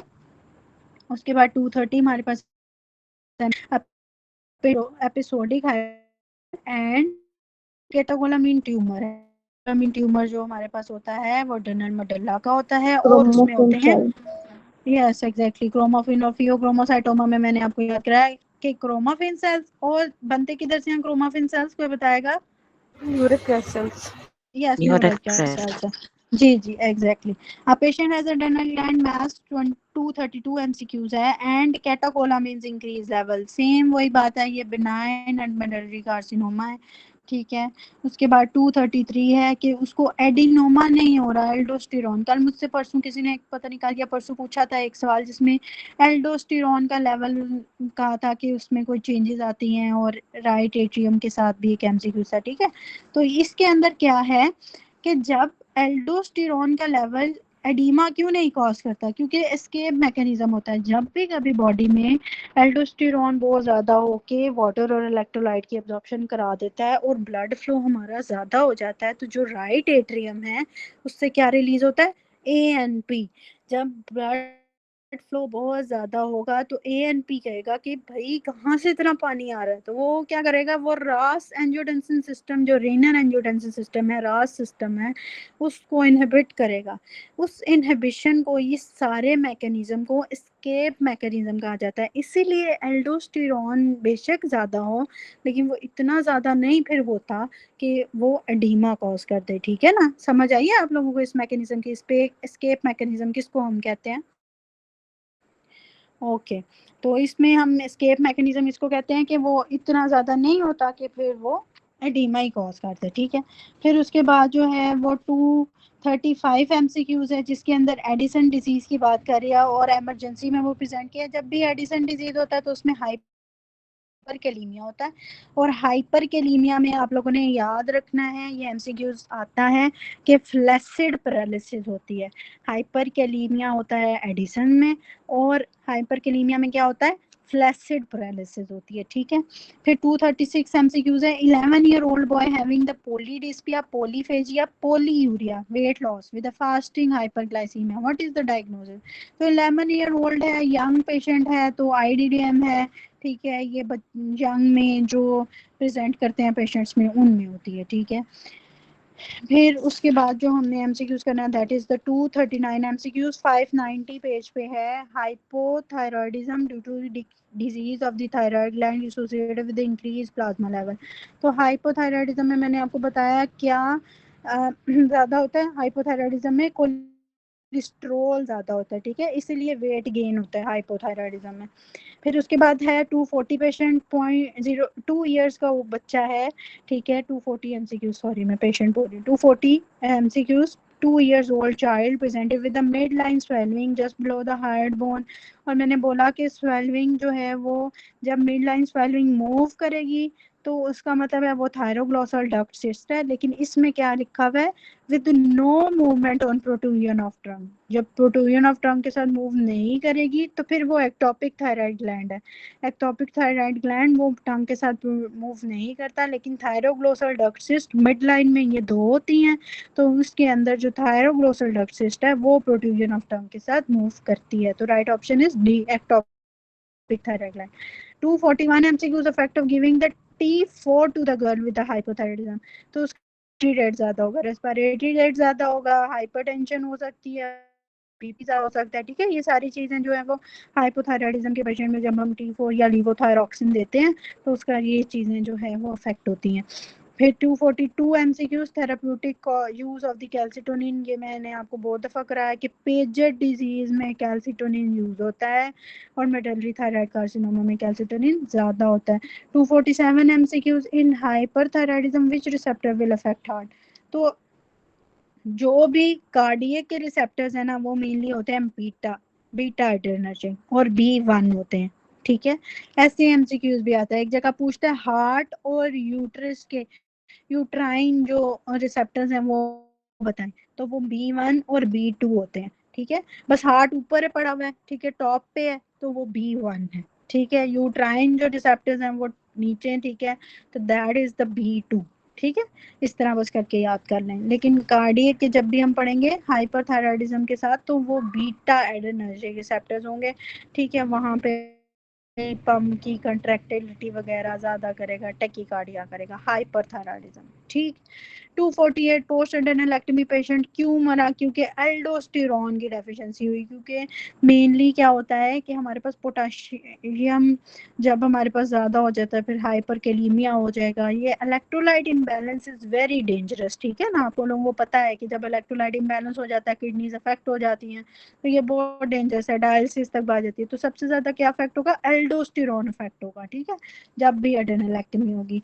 फिर इसके बाद MCQs है जी 256, जिसमें बायोप्सी की बात की है। वो कह रहा है कि sentinel biopsy of the axillary lymph node हुई है सस्पेक्टेड ब्रेस्ट कैंसर में, case is done to avoid axillary dissection. Sentinel हम लिम्फ नोड इसलिए लेते हैं बायोप्सीज कि हमें पता चल जाए कि ड्रेनिंग लिम्फ नोड कौन सा है। अगर तो ड्रेनिंग लिम्फ नोड हो तो फिर हमने उसमें एक्सिलरी डायसेक्शन, फिर फर्दर जो है वो उसमें हम फिर मेस्टेक्टमी है वो देखना होता है सारा कुछ। तो हम एक्सिलरी डायसेक्शन ना करनी पड़े, इसीलिए जो है वो मेन जो पहला ड्रेनिंग लिम्फ नोड है वो देखना होता है, तो हम सेंटिनल लिम्फ नोड बायोप्सी कर लेते हैं। ठीक है, जिसमें ये बाद में, पहले हमारे पास जो मेस्टेक्टमीज आती थी ना पुराने ज़माने में, वो मॉडिफाइड नहीं होती थी।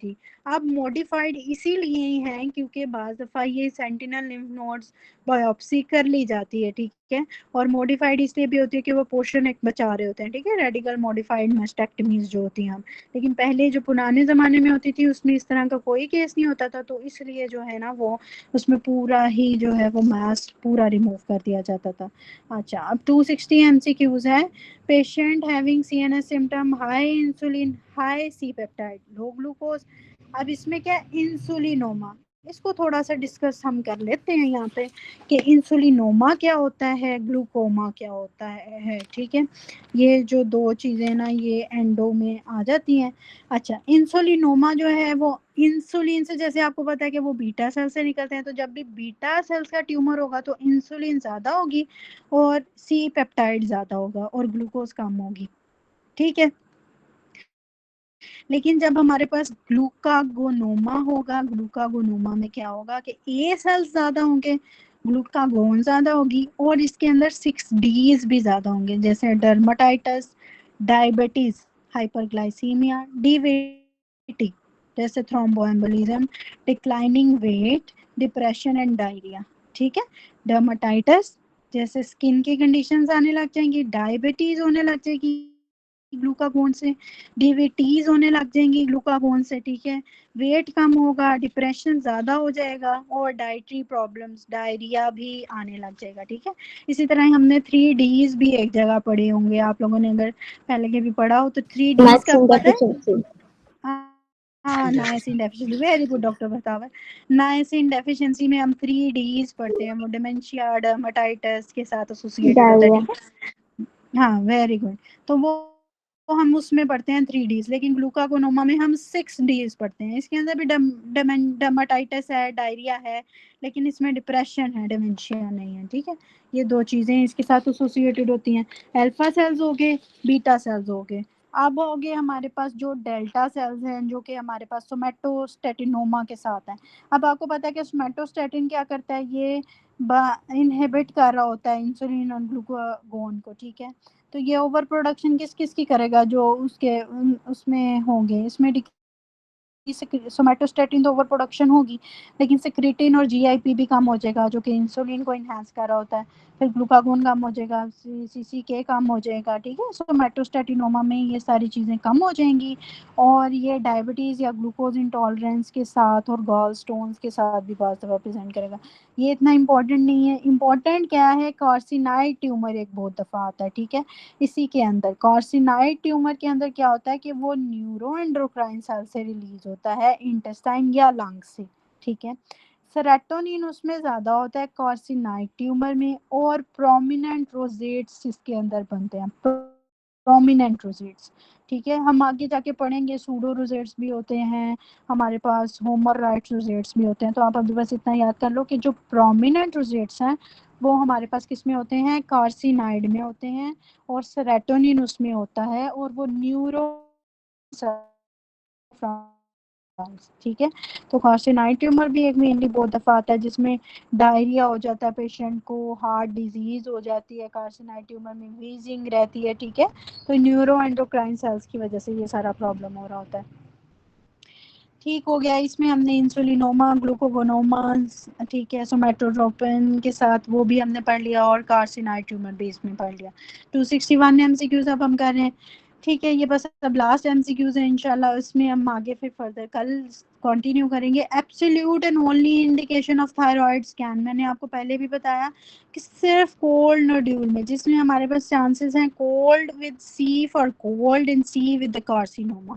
ठीक है, जो कोल्ड नोड्यूल होता है वो कार्सिनोमा में चेंज होता है, और इसी में ही सिर्फ हम thyroid scan, radio isotopic scan करते हैं। ठीक है, कोल्ड नोड्यूल में करते हैं बस।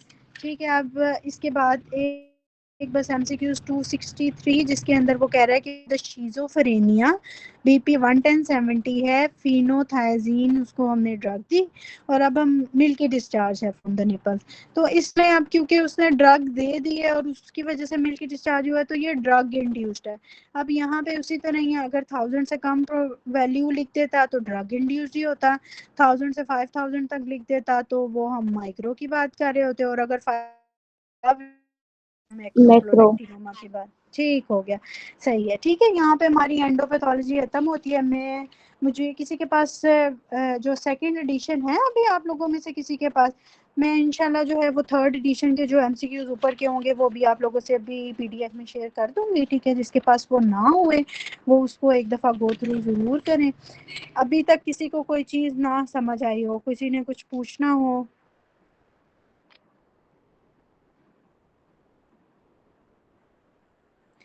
जी डॉक्टर इकरा हलीम, आपको समझ आई है?